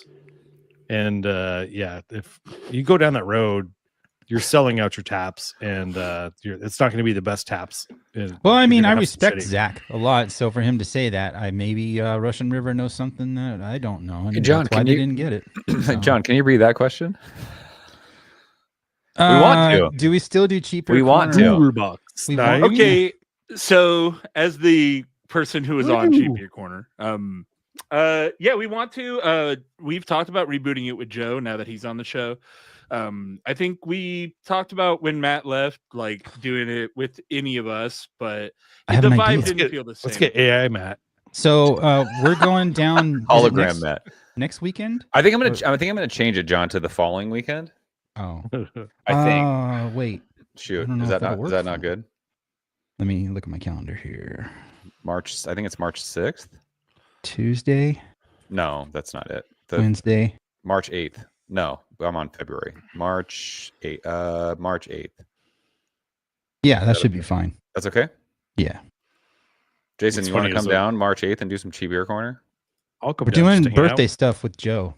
It's my birthday this weekend. Oh, sweet. Yeah, I'll come down and hold a light on you guys. That would actually be awesome right now. Can we get a corner, dude? We could put broken games in the background. Like that's fucking super cheap, right? Yeah, that's the idea. Like we filmed in the shittiest corner of my garage where I had the Miller High Life sign, and I legitimately have the Wreck-It Ralph out of order signs on my fucking games that aren't working right now. It's awesome. It'd be cool to see like a different perspective too. I think you've done different perspectives before, but you're kind of settled. I don't know, or maybe you haven't. But you're mostly sitting in front of the TVs. Yeah. I always wonder, like when people come in here, like if it feels smaller than what it seems like when they watch stuff, or if it feels bigger, same. It's a garage, right? Yeah, I mean, it's a car. It's a 3-car garage, so it's like 600. Oh, that's pretty big. Okay, square feet. I'm gonna trip out a little bit because, like, you could live here. You look at something for so long and it becomes like going to like a movie set or something. You're like that same kind of vibe. Here's where the sausage is made. Dude, we could put the black lights on. It'd be fun, Jason. Dude, March 8th. Saturday, March 8th. You want to come down? What time? 6 a.m. 6 a.m. I'm there. I'm just gonna spend the night before. Is that cool? Yeah, just come down Friday. All right. No, legitimately, we'll figure out the logistics later, but I'm down for that. I don't have anything going on that weekend. That weekend work? Have a band thing that weekend. What kind of cheap beer should we drink though? Oh, we could find some shit. You got a garbage liquor store near you? I mean, I do. Yeah, let's go there. I do have a garbage liquor store right by the base. Dude, I found some fucking finds in the really ghetto liquor store by John's old place. Like, that's where I found some shit I couldn't find anywhere else. That's where I got like that weird Schlitz with the bull on it and shit. And like, oh, really? Yeah, like I got some weird shit out there. Which liquor store is that? I can't even remember, dude. I just remember it was like a couple miles from your old place, and it was like ghetto as hell. I think it was on Ramona Expressway, maybe. Because there's a really ghetto liquor store there. Are you allowed to say that word? Well, I said it. Sorry. No. Yeah. Oh, it's been a word that's been around our whole life. Like, I'm just asking if you're. That's like GOP. Like their claim to like their new wokeness with freedom of speech is them calling everybody a retard. Like, give me a fucking break. Are we children? Like, what are we doing? Is there a Trump flag store in front of the place? That's how like I gauge how ghetto places are. I've got a neighbor that has a Trump flag that's literally 4 times larger, 5 times, 6 times larger than a regular flag. He's got it on a flagpole in his front yard. Not a neighbor in my housing tract, but on one of the bigger properties. Oh man, it's just like, you know what you got to do, Joe? Is a Irish car bomb with the IPA. Okay. What IPA should I get? Yeah, Bailey's and IPA sounds fucking amazing. Let's do it. You want to? No. Did you do one? No. I mean, I'll do it. If Hold you up. No. No. Hold up. Let's cook on this though, right? So I'm just gonna do a taste test of like some Bailey's. What I'm saying with the car bomb is Bailey's, whiskey, and Guinness. Right? Right. You got to get away from creamy if you're doing IPA. So you got to sub the Bailey's, but what can we sub that would be like equally like the same vibe, but like not just fucking gross? Because that's gonna be here. Gross. We go. So that what kind of Baileys do you have again? Salted caramel. Frangelico. Is that what it's called? And yeah, that's like super butterscotchy. Put that in the mix that. Oh god, no! And like, the beer is Pet the Tiger from Green Sheet. Wait, what are you doing right now? You have to go with something. I'm just putting it in a shot glass, just for science. Oh, I thought you were mixing it with Pet the Tiger. For some reason, it hardened. What are you drinking again? Oh, so it's a Bailey's and IPA. Okay, so you put IPA in that shot glass. Yeah. What about Grand Marnier? Hardened. Lactose IPA drinkers are losing their shit right now. They're hardened. like, yes! And like hardened immediately? Mm-hmm. Hold on a second. I'm gonna get a hoppy beer. We'll do it. Hang on. That's wild. It's not bad. I'm gonna cook on this. I want to try to make like the IPA version of a bomb and like figure out what you could put in it. Okay. I don't have Jameson's, my problem. I'm like, I just have Scotch. Because a car bomb's basically making like a dessert drink, right? Well, the idea is that you got something that drops in that's going to complement the flavor, right? And right. Make it a new thing. What's crazy is the carbonation of the beer like exploded the nucleation of the Baileys. Like there's yeah. Sort of like a bready. Actually, I audible. It's like a focaccia of a drink. In honor of us talking about cheap beer corner, we'll do an Irish car bomb with hams. Hams. There's no way this is going to taste good. Yeah, like what if you like chew your beer? I think is onto something. Like, what if you did like a half and half of like Grand Marnier and like fucking rum or something, and then drop that into an IPA. What's rum? Rumpelstiltskin? Depends on like a Jamaican. Do like Ray and Nephew or this has to be the worst idea. Ray and Nephew would be too boozy. I would try to get something a little bit, maybe like you just need like an eyedropper of it. What if it was like a black, like I'm bad with rum, but like the I have that rum that's wearing slutty fishnets. What? Plantation. Do you know what I'm talking about? Is it plantation? No, it's like a black rum. It's in like a tall, skinny bottle. Cheap carbon. Oh yeah. All right, I'm just gonna dump this in. I don't want to put the fucking chocolate. Yeah, just dump it. Yeah, here we go. Oh god, this has to be terrible. There it goes. He chugged it too. Wow, look at that. It's not bad. That actually is not bad.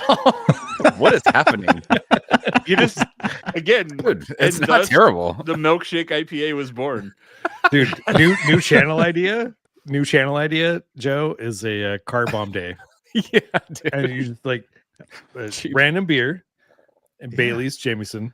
And how does it work with a car bomb? And honestly, on the 6th one, I'm like, I got Black Tuesday, and I got.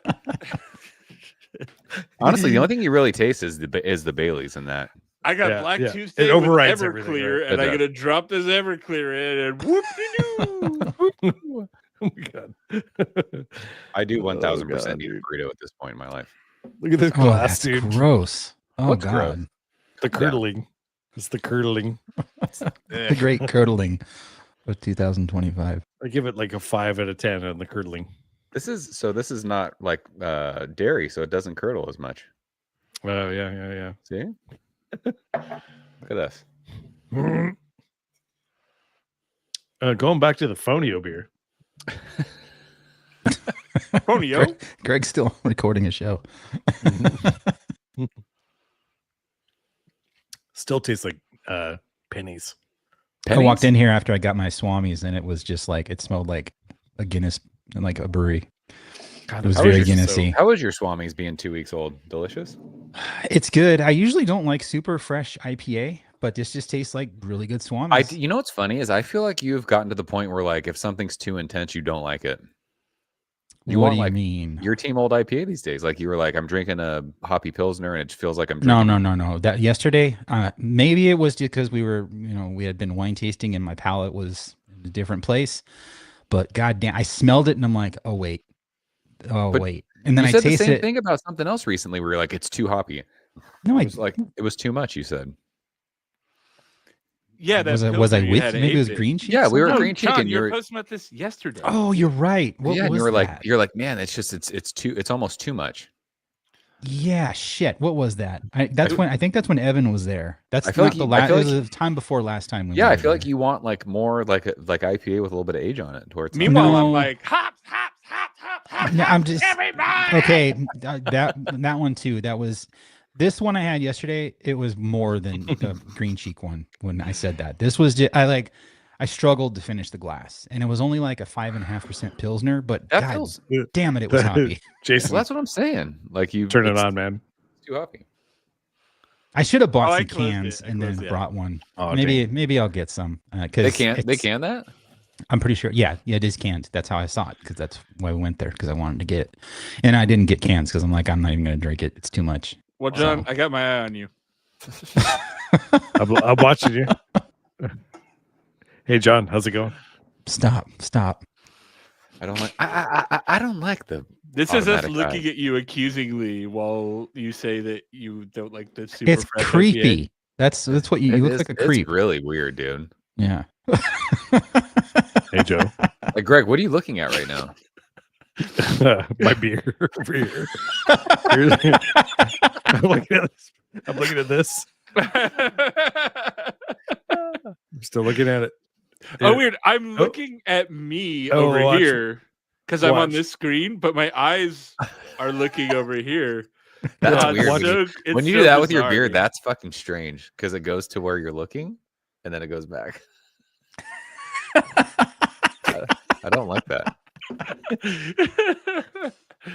I'm telling you though, like I guess I found my limit for hoppiness, and it wasn't even like it was too bitter. It was just intensely hoppy. That makes me sad. I like hoppy beer. Like a beer. Have you tried any of those 8-bit beers I gave you? The Download Complete. You gave me. I like Winter Cabin. Is that a good beer? I love it, yeah, dude. It's the last one I gave you was a Download Complete, and that's pretty damn. It's got weird hops. I haven't drank that yet. Idaho 7. Oh fuck, Idaho 7 forever. I hate Idaho 7. Same. Yeah, but it has the big 3 of good hops above it, so it works. Yeah, well, Citra, Mosaic, Simcoe, Idaho 7, and Laurel. Clearly, and I'm wrong because so many brewers are like Idaho 7 is such a great hop to like incorporate into beers. I'm like, all right, incorporate is the key word. It is an accent hop. It is not a feature hop. And like when it's fourth down the bill, and it's literally called Idaho 7. It's the 7th hop that you should be putting in your beer. You need 6 better hops to balance it out to make it good. Somebody made an all Idaho 7 beer, and I'm like, this beer's fucking terrible. I don't like it. So gross. By the way, guys, this weekend I'm going to a protest to free the Idaho 7 because they did not deserve. They didn't do that. Yeah, they're not guilty of the crimes they've been accused of. Those 7 Idaho. Have you heard the Idaho 7 choir? Those Idahoans. Is that right? Idahoans? Idahoans? Idaho. I don't know, man. Idaho. I've never heard of Idahoites? I've heard somebody once told me that Boise is actually kind of cool now, but I'm like not gonna. My family find lives out. there. Jason, you know what's crazy? They'll always correct you and say it's Boise. Boise. Yeah, I was about to say that. It's Boise. It's Boise. It's not Boise. Great. I'm definitely not gonna go now. Like I didn't want to go before, and now I don't want to go even more. I've only been to get some potatoes. I've been to Eagle, Idaho, because that's where we did our arcade thing. Eagle, Idaho is beautiful. Cool spot. I went to Utah. That's next to Idaho, isn't it? Utah. No. That's the place where dudes were pouring beers behind the curtains and shit. Yeah. They got to pour the beer through a hole in a sheet. Is that what the sheet that they're wearing on their You have heads? to filter it through a sock. If you take the beer anally, technically it's not counted by God as drinking. Yep. No mouth pores. If you just put the beer in your mouth without swallowing It's it, soaking. It's soaking. you're soaking with the beer. Soak beer. They called it the boof hole loophole. If you just butt chug all of your 3% beer, It doesn't count. It doesn't count. you're Just put it in right. a syringe. You're right in the eyes of God. God loves beer when bong you get a technicality by him. We're gonna soak Beer- some beers. Yeah. You beer So, bong it into your The butt. people of Idaho are known as Idahoans. Idaho. Idaho. Did I say Idaho? Yeah, no, I got those. Idahoans. I've I had got 3 those, Irish car bombs. I apologize. I got those like instant mashed potatoes from them. The ones that you just add water and Idahoan? stir it. The Idahoans, yeah. I like those. Those are pretty good. I mean, that's in a pinch. It's fine. We should start a review Which channel. country did the Great Potato Famine happen? Ireland. Idaho. Ireland. Idaho. Yeah, we're really staying on theme. We're all Irish now. We're all into Ireland. potatoes. That was another Um, reference there, Joe. Speaking of, I'm Here's going to the start thing. growing yams. Here's the thing: what I've learned with boxed mixes of anything, they're always like, yeah, just throw some water and like some oil in here, You're fine. and it's fine. And then it turns out if you just put better stuff in there, it tastes way better. It's like if Like you Guinness? do milk instead of water and like butter instead of oil, like a box cake mix all of a sudden tastes way better. Like they write the instructions for the brokest, cheapest person to be like, oh, sweet, I don't need anything to make this. But like if you actually just put slightly better ingredients in it, it's like, oh, it's actually way better now. The brokest, cheapest people. He says. Dude, the like packaged food is the instructions are written for like somebody who's like, this was $1.50. I have $2, so it says I just need water and I'm good. It's true. But like if you got milk instead, it makes those mashed potatoes a lot better. I'm just saying. Yeah, dude. So I buy like packaged ramen, but not like the shitty kind. I buy like the Shin Black, whatever, bone broth. It's got Greg, we're not going to hate on Marishon ramen. Come on, bro. I'll throw in like real mushrooms and all the like really cool ingredients. And it's like it feels like you're eating out at a restaurant. It's good. Dude, I've made real ramen a bunch of times, and if you make the broth, the noodles, like the 33-cent noodles are fine. They're fine, of course. Like I eat those into good broth, and like that shit's great. The problem is the salt on those is crazy. Well, the salt's in the packet, though. I think right? the salt's in the the flavor Oh, pack. yeah. That's Okay. not the noodle. Yeah, the noodles aren't salty inherently. So All right. I'll trust you guys. It's true. We have elevators. You know the brand Nong Shim? They make the cup noodle kind of things, but they're Nong Shim. We have elevators at their factory, I guess you could call it, in I think it's Ontario, off of 4th Street and the 15, I think. I hate working there because the elevators are it's a mess because I hate those elevators. the seasoning it floats around in the air and it gets everywhere, but it smells amazing in there. When I walk in there, I'm like, oh, it smells so good. dude, want I some found ramen. out right next door to my work is that place that makes the like packaged. I mean, only one person here eats fucking meat, but the Mexican food that's like comes in a tray and it's like prepared, like ready to go. It's like you can get like carnitas or like fucking shredded beef or whatever. It's like Del Rio, I think, is the food or something like that. Either way, it's like a block from where I work, and every so often when I'm driving home, it smells like beans. Wait, Greg doesn't eat meat? I eat meat. No, he's the only other one. Oh, so there's 2 people here, not one person. 2 out of 4 brewers. Yeah, Jason said only one person here eats meat. Well, I thought he was referring to himself. I wasn't. Yeah, that's what I thought me. too. No, I mean one other I person. will eat ham every now and then. Count yourself. Count yourself. Count yourself. Dude, there's some TikTok I follow, which is just like a guy that does like Tony Soprano impressions, and it's not that funny. And then the other day, he just did like a video that was just like, you see the best in other people, but you never see it in yourself, and you got to treat yourself better. And I'm like, thanks, Sopranos guy. You really warmed my heart this morning. Thank you, Sopranos man. Hey, don't. Tony Soprano would never say that though. Hey, don't.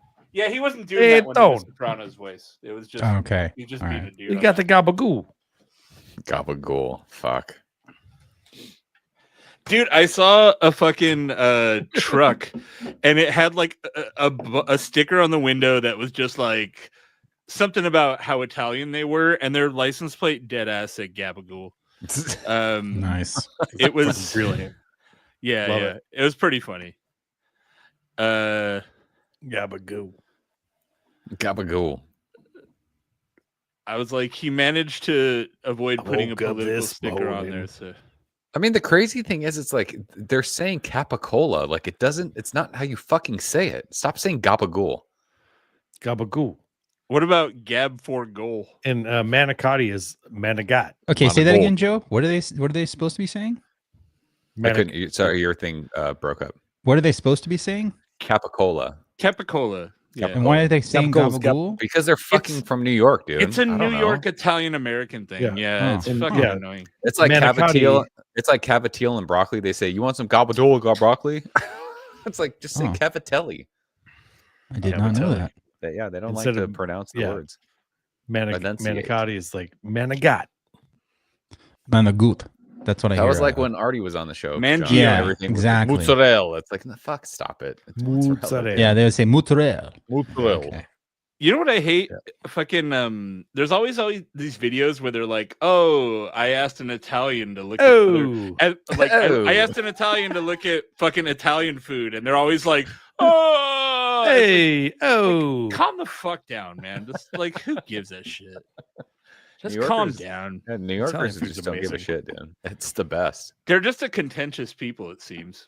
Jesus Christ. yeah, Joe, you went to Italy. And, New Yorkers, I mean, not Italians. What was your favorite thing of Italy? Like, where should we go next time? Oh man, I mean, What was Where's the dopest best spot? gabagool? I didn't have any gabagool in Italy. Gosh, dude, Who's I mean, got the the best capicola? the whole trip was amazing. I think What was What it was like my your best memory? Like what's the spot? I mean, I can't say that online what my best memory was. Okay. I mean, best meal. That's what I'm like. I Have you can't ever say that. I heard- can't say that either, Greg. Have you ever heard the term in the Italian fashion? It's when my car blew up with my wife in it. You know, What is Joe thinking? Why do you keep saying that? I don't. I don't like when you say you're that. so you're complicating the whole question. Well, Like, Hey, where's listen. where's a good spot? Did you have any beer? Oh, Italy Greg at all? asked a pretty simple question. You're like, Where's Joe, the well, I can't beer? say that. you're like, I'm getting a lot of questions that are answered by my "Don't ask me about the best thing in Italy." Sure. dude. I mean, I think Florence was Beer my. Ufficio Italiano. Or I think anything from Florence was my favorite. Florence. Okay. Florence is amazing. What about the 'cause, machine? Why is that? it's just like the countryside, like the food was great. I liked it. The Seemed, vibe. Yeah, I like the vibe. It seemed very like old world without being like too old world, if that makes sense. Okay. And we also like close by, like we went to Chianti, we went to Siena, like all those places yeah, are just dude, Chianti's rad. dope. Oh, it's amazing. And you drink Chianti. yeah, Chianti. That's like how you drink it. Like getting to drink like Chianti, like we were on a farm with like a black rooster, like it was fucking amazing. So yeah, Florence was my favorite. I liked Venice a lot. Venice was Florence, weird though, okay. dude, because like you're on an island and there's no cars, so it's kind of Seems trivial. Real, yeah. Dude, did I tell you guys about when my neighbor had a black rooster, like jet black, like the hell, which I think that makes them worth money or something. They're like the more, like the fully black ones apparently are like sought after. Yeah, well, we learned like it's not real Chianti if there's not a black rooster on the label of the bottle of wine. It's like Bach beer. So this black rooster, my neighbor has chickens, and it got over the fence into my backyard, and I was like, "Have I told you guys about this?" It was like a whole thing. I think you told me. Maybe.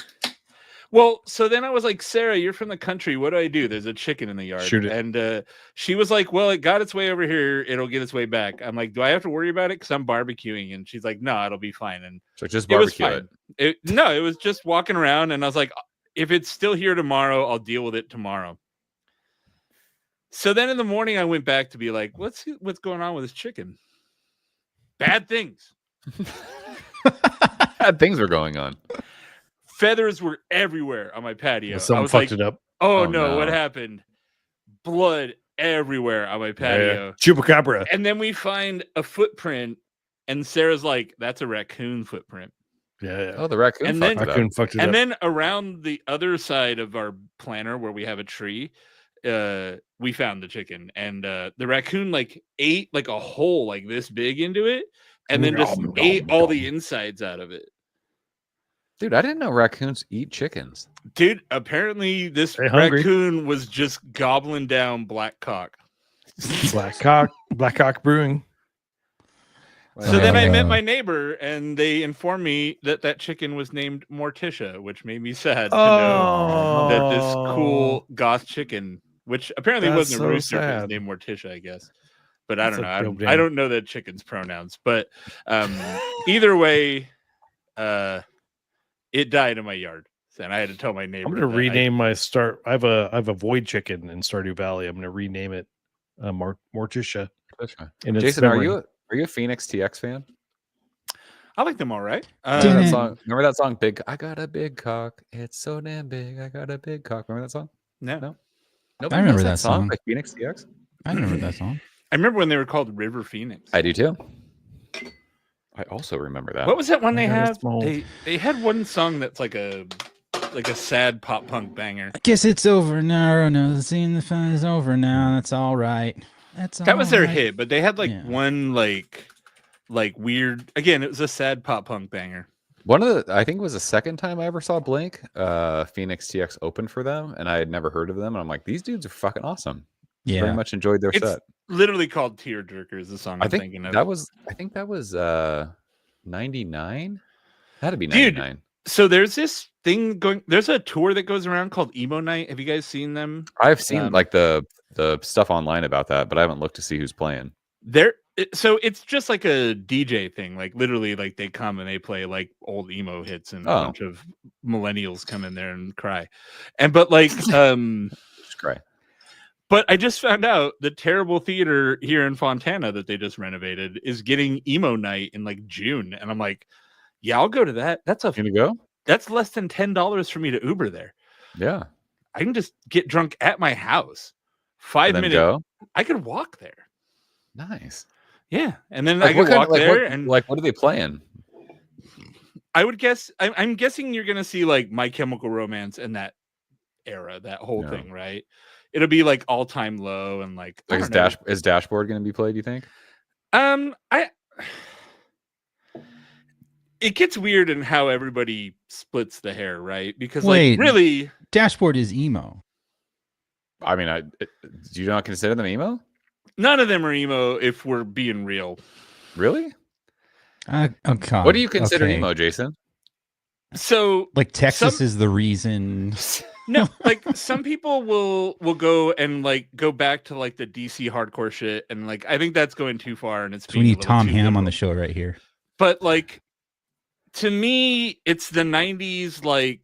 Like Far kind of came out of the emo scene, but they weren't. But like Promise Ring was a big one. Jawbreaker, like Sunny Day Real Estate, like Jimmy Eat World.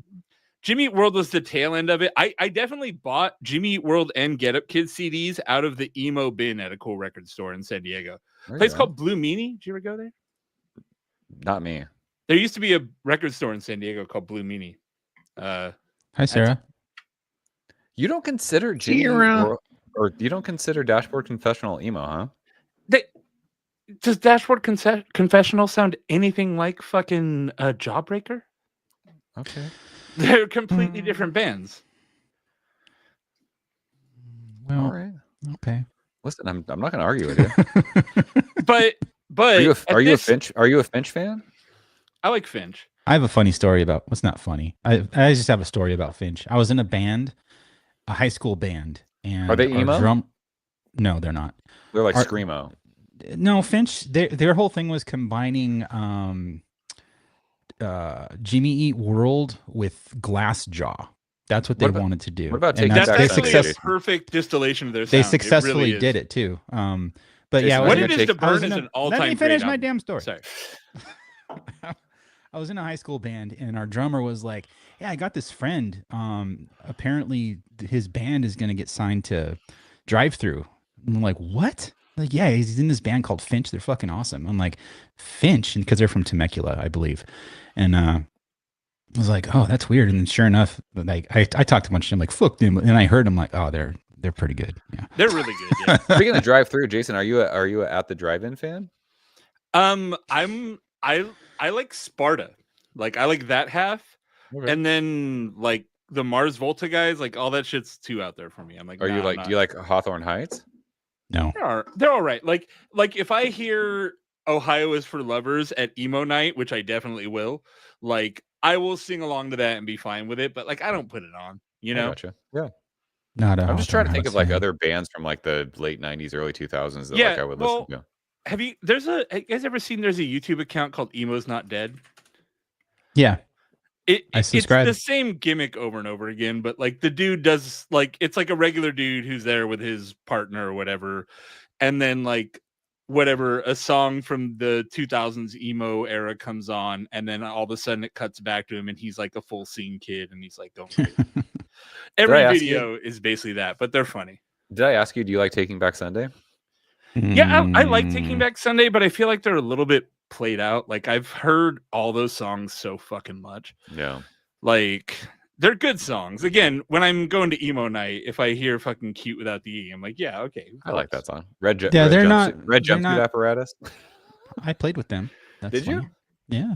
Nice. But like their one hit is really good. I mean, but that's, you know, I think the album was actually pretty decent, but and I don't know if you can consider them like a one-hit wonder type of band because they didn't really get that big, but the song that was on the radio was really good. But yeah, like the Emo's Not Dead is what emo night and what most people when they say emo are talking about now. So it's going to be My Chemical Romance, it's going to be Secondhand Serenade, Hawthorne Heights, Asking Alexandria, like Yellow Card, Taking Back Sunday, like that stuff. I think I told you at my wedding, our first dance was a Secondhand Serenade song.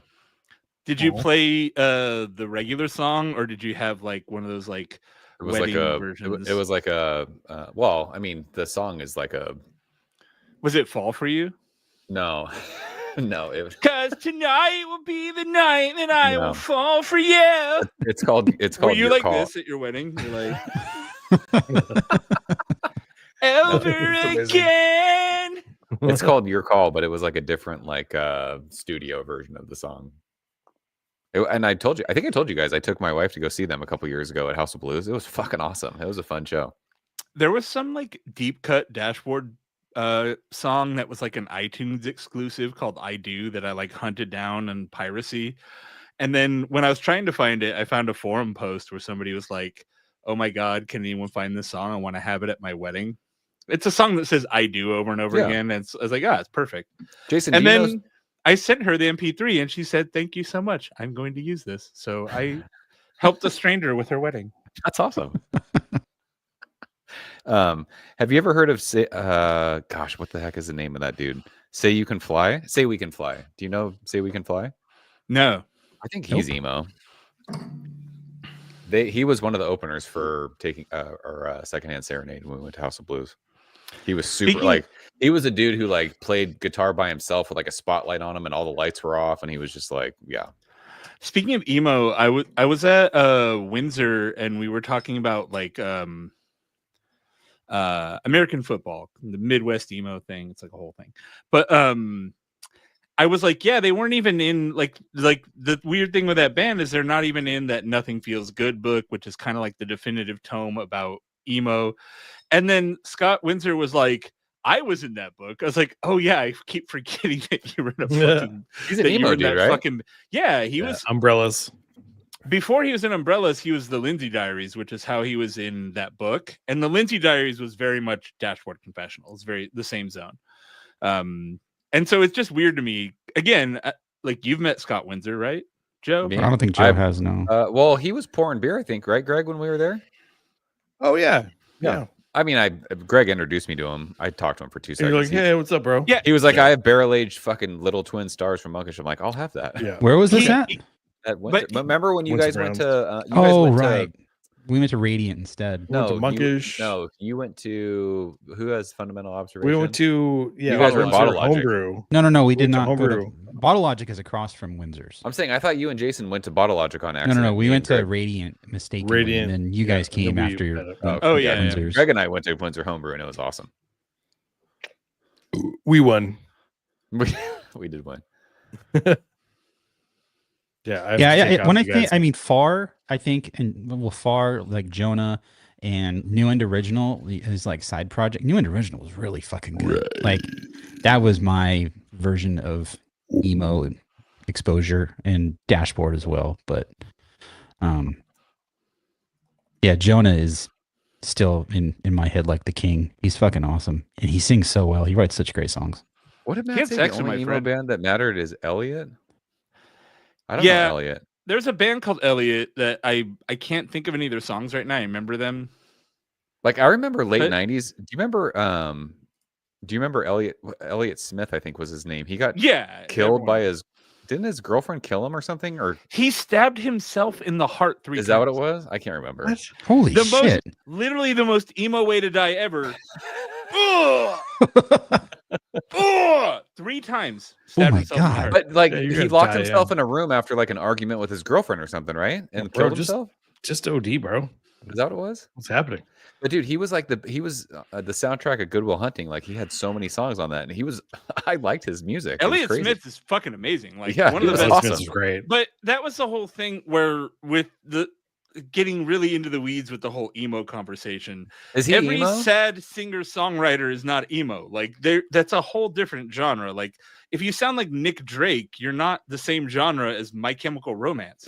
Like those are 2 completely different styles of music. Sad, but is Elliot Smith considered emo? Nick Drake. No, he shouldn't be. He's a singer-songwriter. Again, he's more like Nick Drake. Okay. Like I'm just asking. I don't know. I love them both. You cry to both of them. They're both sad. But I'm not crying. I'm laughing. I'm laughing at him. The world in general tends to conflate them quite a bit. So I don't know the Elliot. Are you drinking wine? Yeah. What? Where'd that come from? She brought me wine. Oh, you said hi to her. Well, I didn't know she brought you wine. I thought you're drinking white. You're drinking white wine. I like it. Beer or something. Dude. I'm gonna go get some white wine. Are you? It's great. It's good palate cleanser. I'm making some. I'm making some mushroom stroganoff tonight. So Yvonne is insistent that we join a winery club thing at this winery tonight called. Are you gonna be a wine guy? Ponte. Let's do it. Yeah. Her main reason is because they're a winery and then they have like a hotel and spa like attached to the property, and they have a pool. So if you're a member, you can use the pool whenever you want. She's like, I want to use that pool. What's the hot springs place that's up that way? Something Hot Springs. It's like a spa that all the girls do like the mud. There's one in Corona. It's by Tom's Farms. What the fuck is it? We had it on service for my wife has gone there a couple times. I've been there. Yeah. The something Hot Springs. What is it? Oh shit! It's a fucking 15. Yeah, Temescal Canyon, right? What the heck is the name of it? I don't know. It's north of Temecula though, but it's up that way. I've been there many. Glen Ivy. Yeah. Yep. Dude, that place. You know how they have like the mud thing? Yeah. I did the mud thing. God. So when you have mud, how do you get it off? Like you can rinse it off or you can use a towel. And so they have, do you guys know what a dumbwaiter is? It's like a mini elevator just used to transport goods. They hold like 500 pounds. They have a dumbwaiter specifically for those towels. And when we had to work.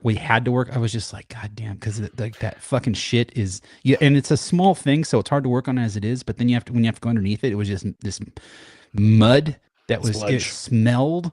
It was because it's sulfury there because it's a hot spring. Sulfur. Oh God, I hated, and they were. I don't want to.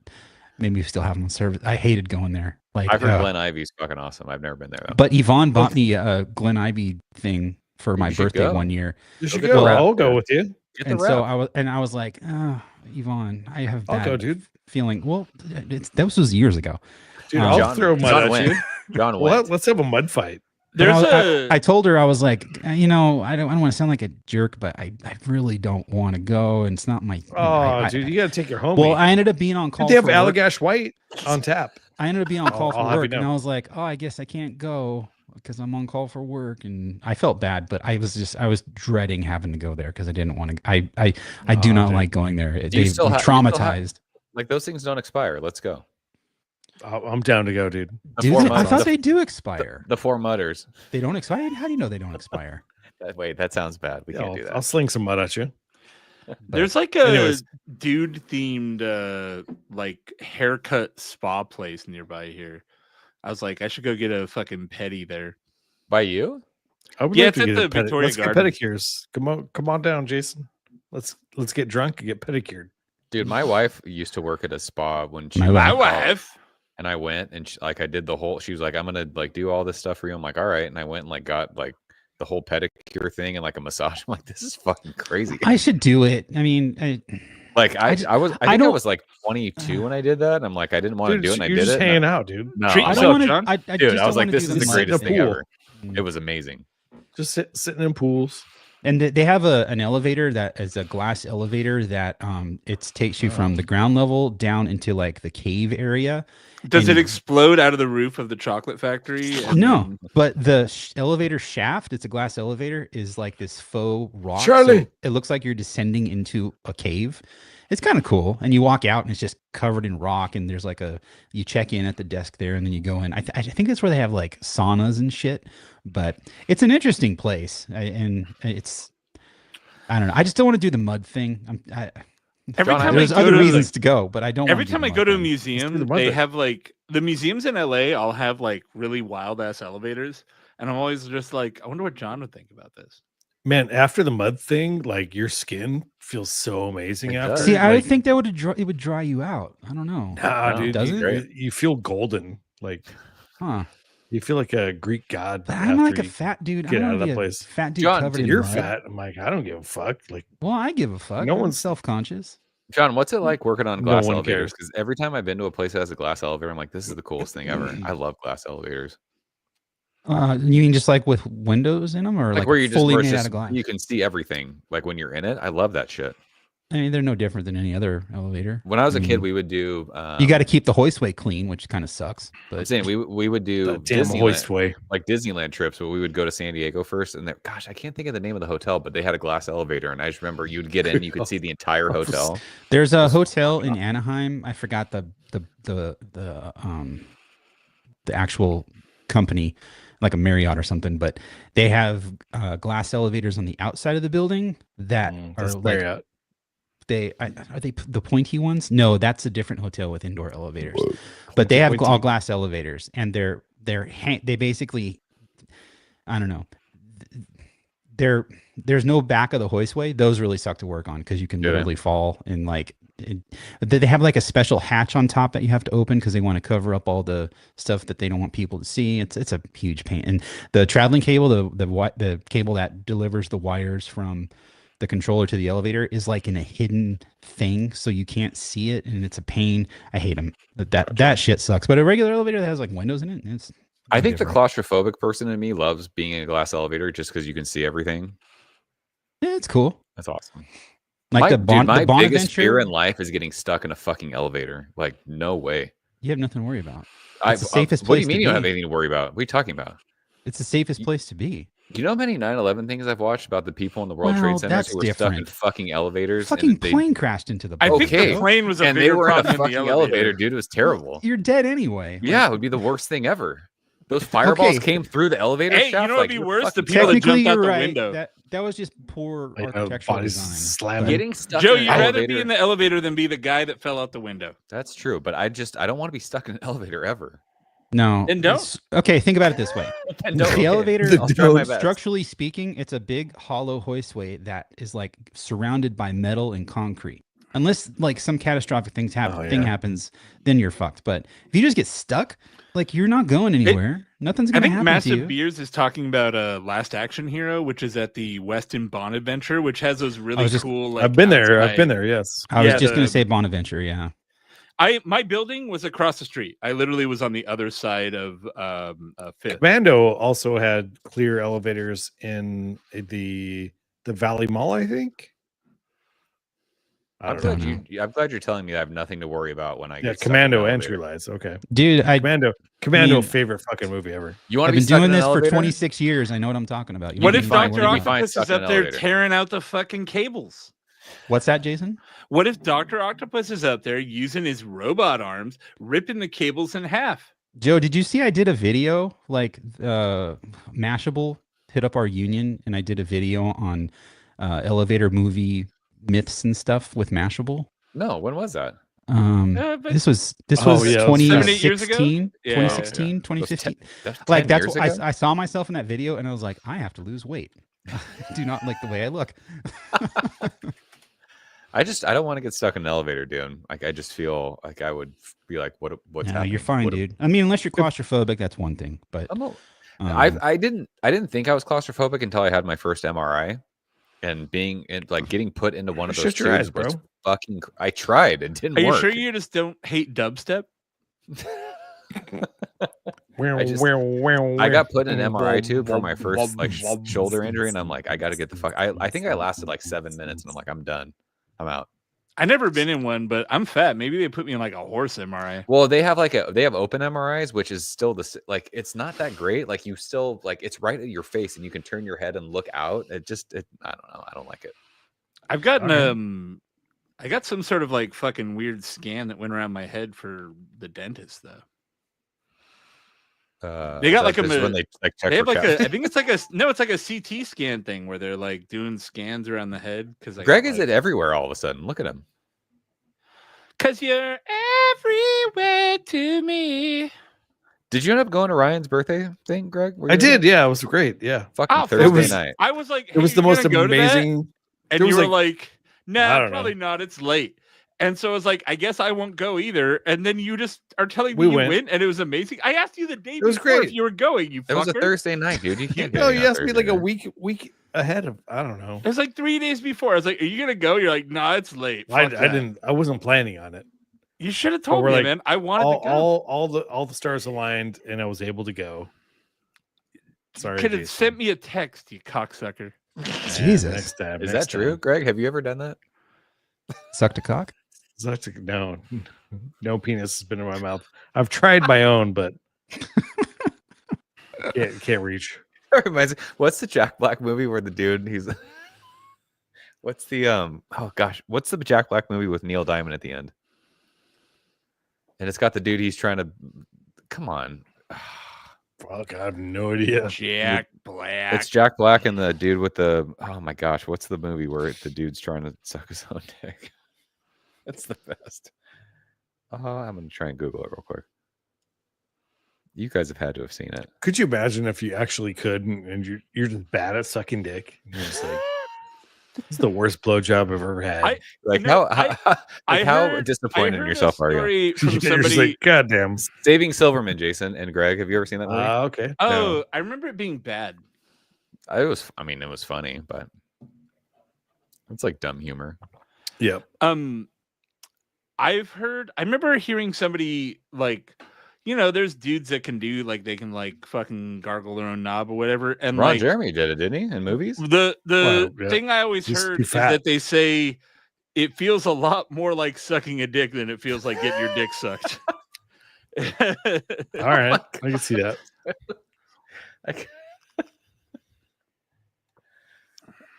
That makes sense. Oh man. Yeah, my Guinness extra stout is done. Yep. I'm gonna go make some dinner for the fam. You out? So I'll bid you guys adieu. Is it time to We'll wrap see you, it John.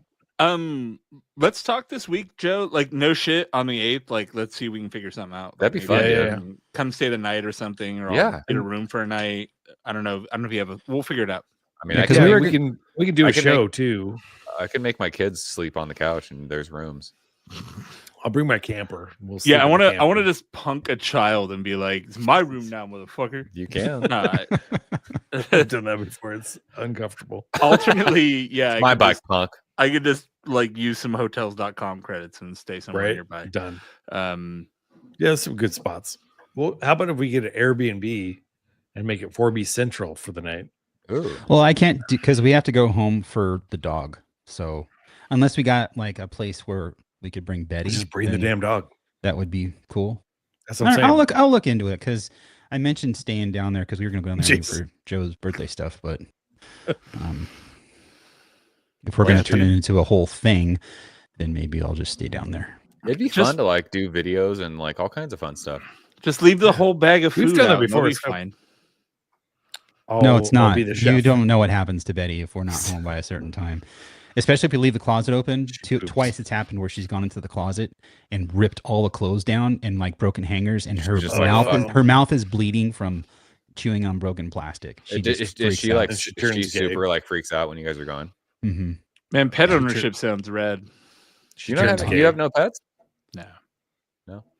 Coming out the closet. I just spent like $600 on my dog this weekend. It was awesome. Yeah. It's too many. For what? Too many dollars. Dude, he's a poodle mix, and he's had really bad ear infections for the last 6 months, and they had to clean his ears. Yeah, they like cleaned his ears, like plucked all kinds of hairs out of it, and gave him all this. Yeah, it was all kinds of stuff. But he's awesome, dude, and I fucking love that dog. All right, I'm out. See you guys. Bye. Right, bye. Greg. I'm making beef bulgogi tonight, so we'll see how that goes. Yeah. What a unit. I sent you a link to that video, Joe. I'm gonna ask my oldest son to go pick me up a burrito. Is he gonna bring you Mexican food from Sombreros? Just because. Did I tell you guys when I was down there last time I ordered Sombreros? I was like, this sucks. It's not great. It's not great. Like, I would rather have Del Taco. I'm saying it's any like ending in O's place, Heriberto's, Alberto's, any of that, same thing. Dude, like super fries at Alberto's like $15 now for fucking potatoes, Jason. It's insane. Yeah, dude. No, fuck all that. I'm out. No, can't do it. Dude, I was talking about this with my buddy yesterday. We went to like a gastropub. We went to a comedy show last night, and we went to like in Covina, and there's like a gastropub thing nearby.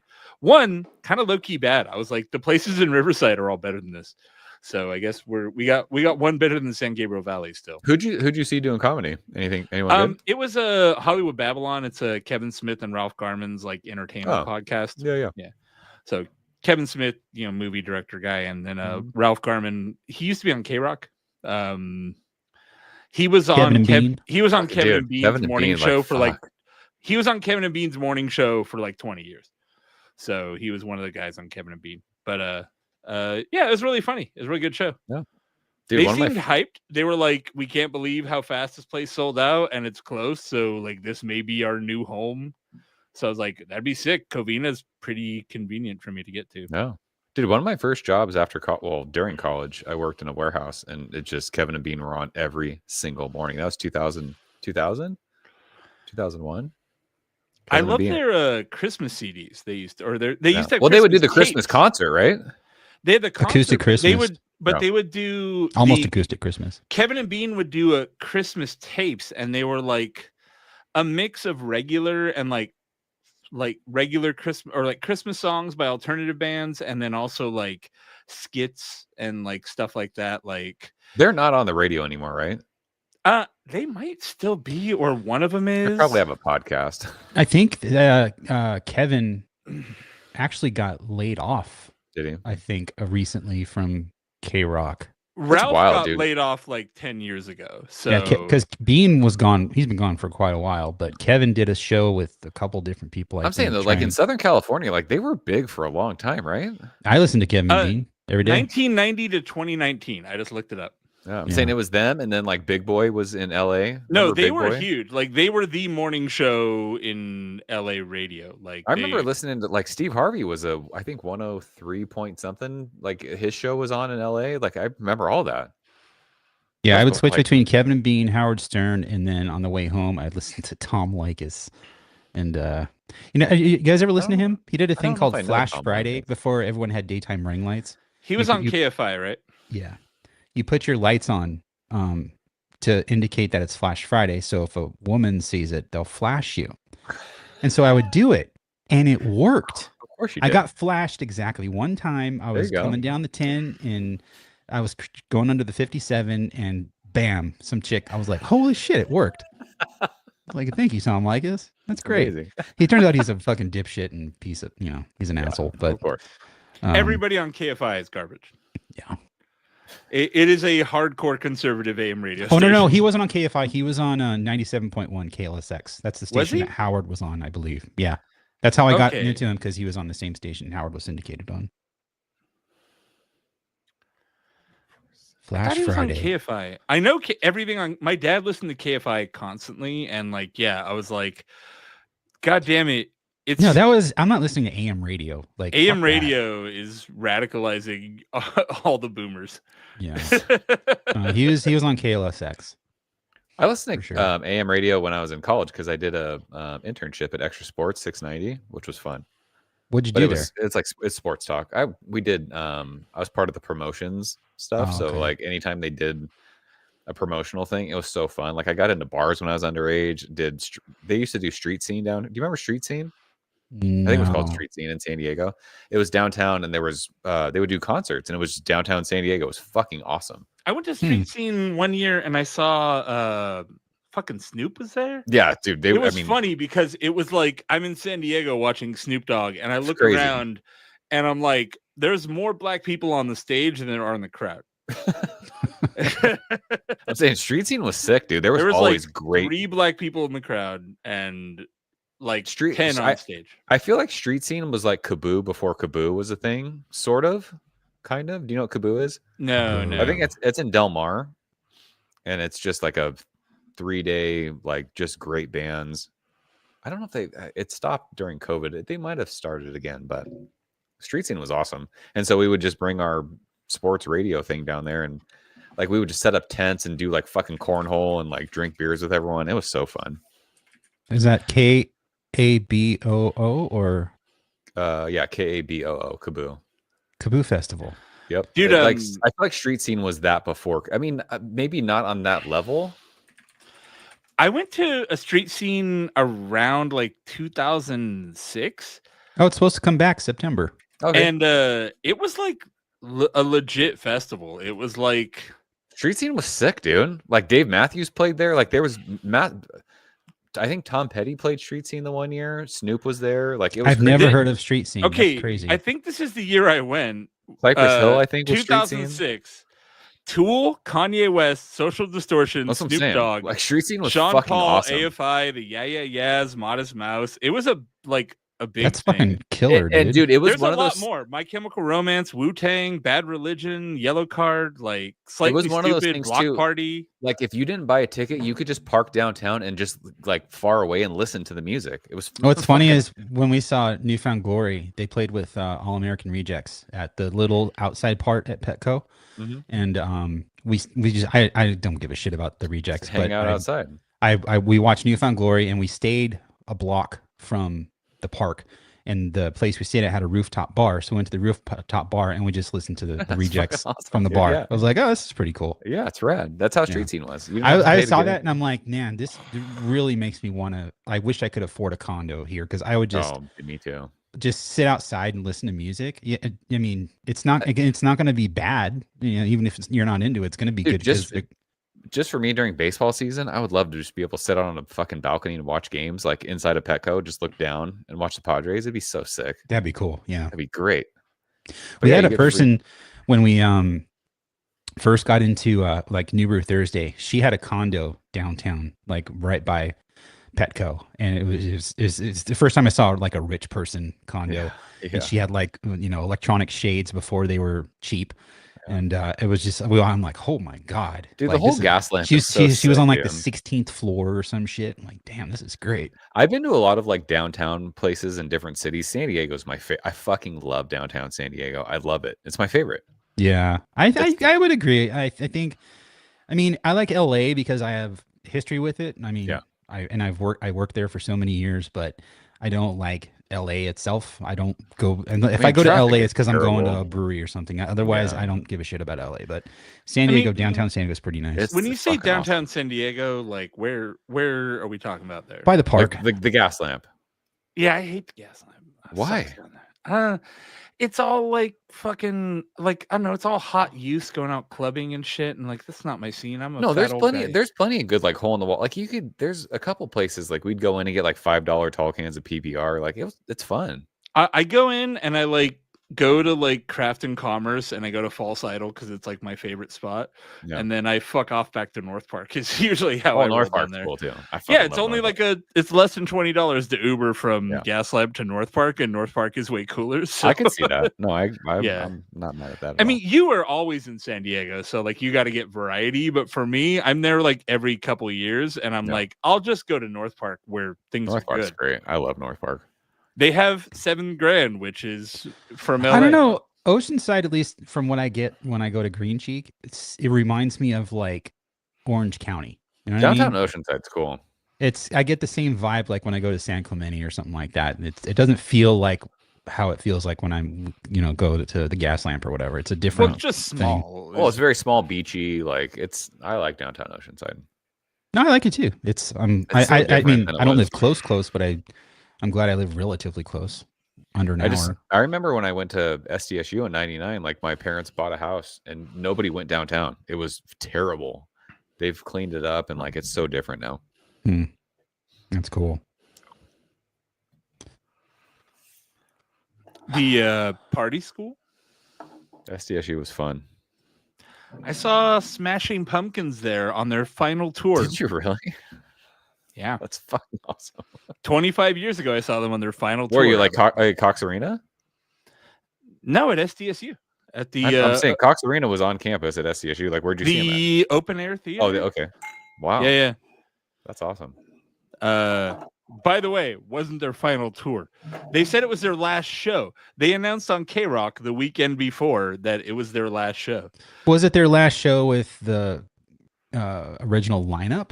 It was their last. Because I know show. James came back, but their bass player I don't think ever came back. I don't know, man. Billy Corgan just needs money and keeps coming. Jason, he's got wrestling organizations to buy. That's what I'm saying. I went to Bash at the Beach '98 when Karl Malone and DDP wrestled Hulk Hogan and Dennis Rodman. That was at Cox Arena, my junior year of high school. It was fucking awesome. I went to Warped Tour '98 at the Del Mar Fairgrounds. There you go. I got incredibly badly sunburned to the point where we canceled the rest of our weekend in San Diego and we all just went home. Like, we're out.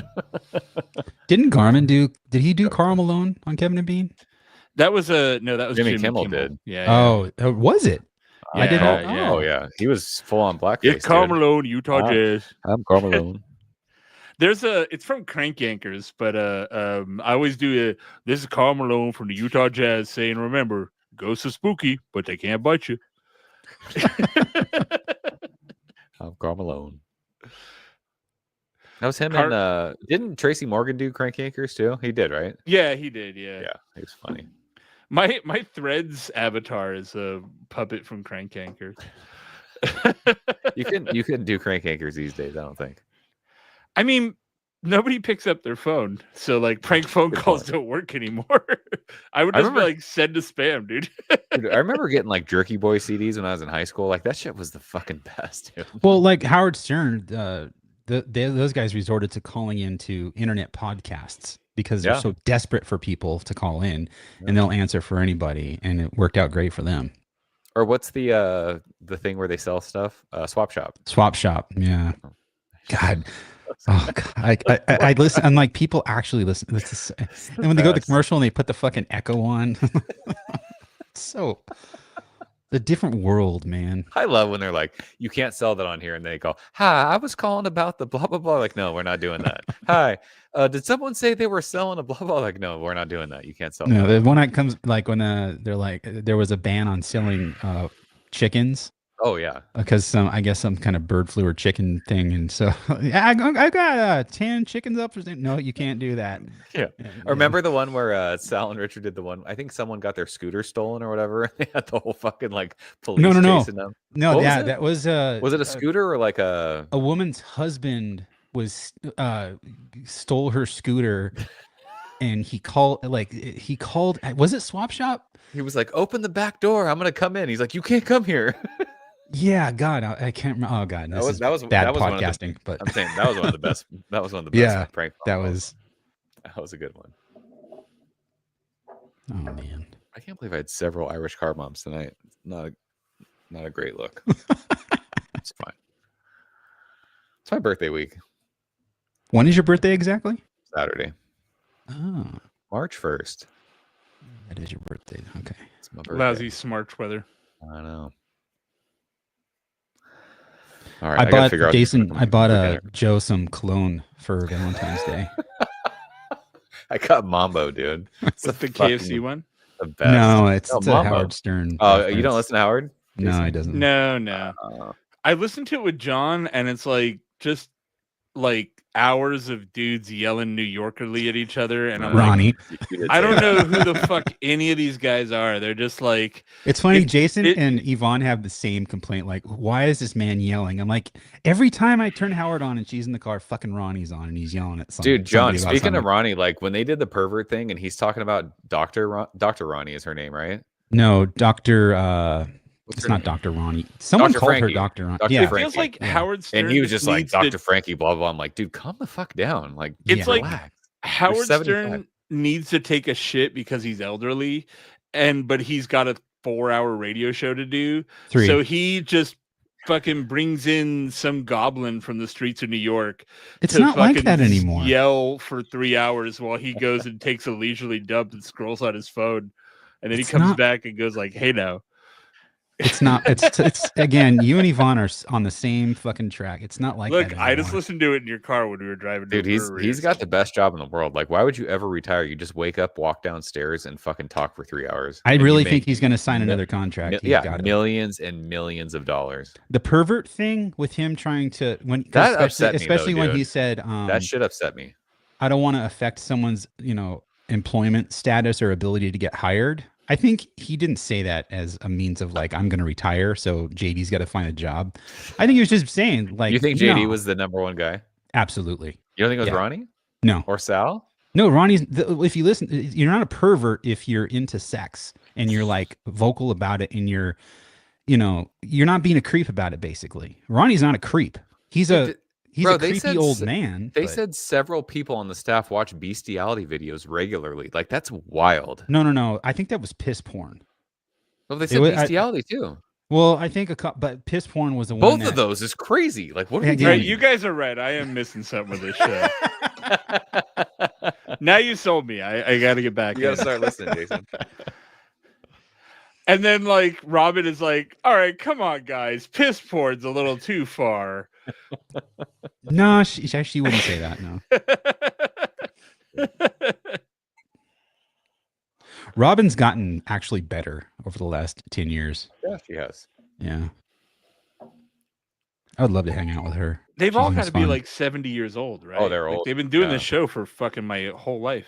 Yeah, they're Howard's 73, I think. 71, I think. Something like that. Ronnie's 76 almost. Yeah, he's almost 76. Crazy. Yeah. And he's still just 70s. Smoking weed and having a fucking 40-year-old wife. Now. He's dude now. Ronnie, dude. Ronnie, being old and like the whole Vegas thing. He's living his best life. I don't blame him. He's having fun. Same thing. And he gets to be on the show, and he's still like a headline character on the show. Yeah. He's not like, oh, Ronnie's here today. No, it's just you expect him to, if he comes on, it's like, oh yeah, he's still a cast member. It's crazy. It's crazy. Good show. Gang. I'm gonna bounce. Yeah, I gotta figure make out what I'm doing for dinner too. Beef. I got beef bulgogi marinating, so we'll see how that goes. What a dog! Got some bok choy. I'm gonna probably do with garlic and lime. There you go. Thug life. All right, guys. All right, thanks everyone for hanging out, and we'll see you next time. Might be from Joe's house. Ooh, that'd be fun. See. Yeah. Let's do it. All right. I'm gonna bust a move where the games are played. It's chill. It's fresh. It's Joe's Arcade. This guy blows goats. We have proof.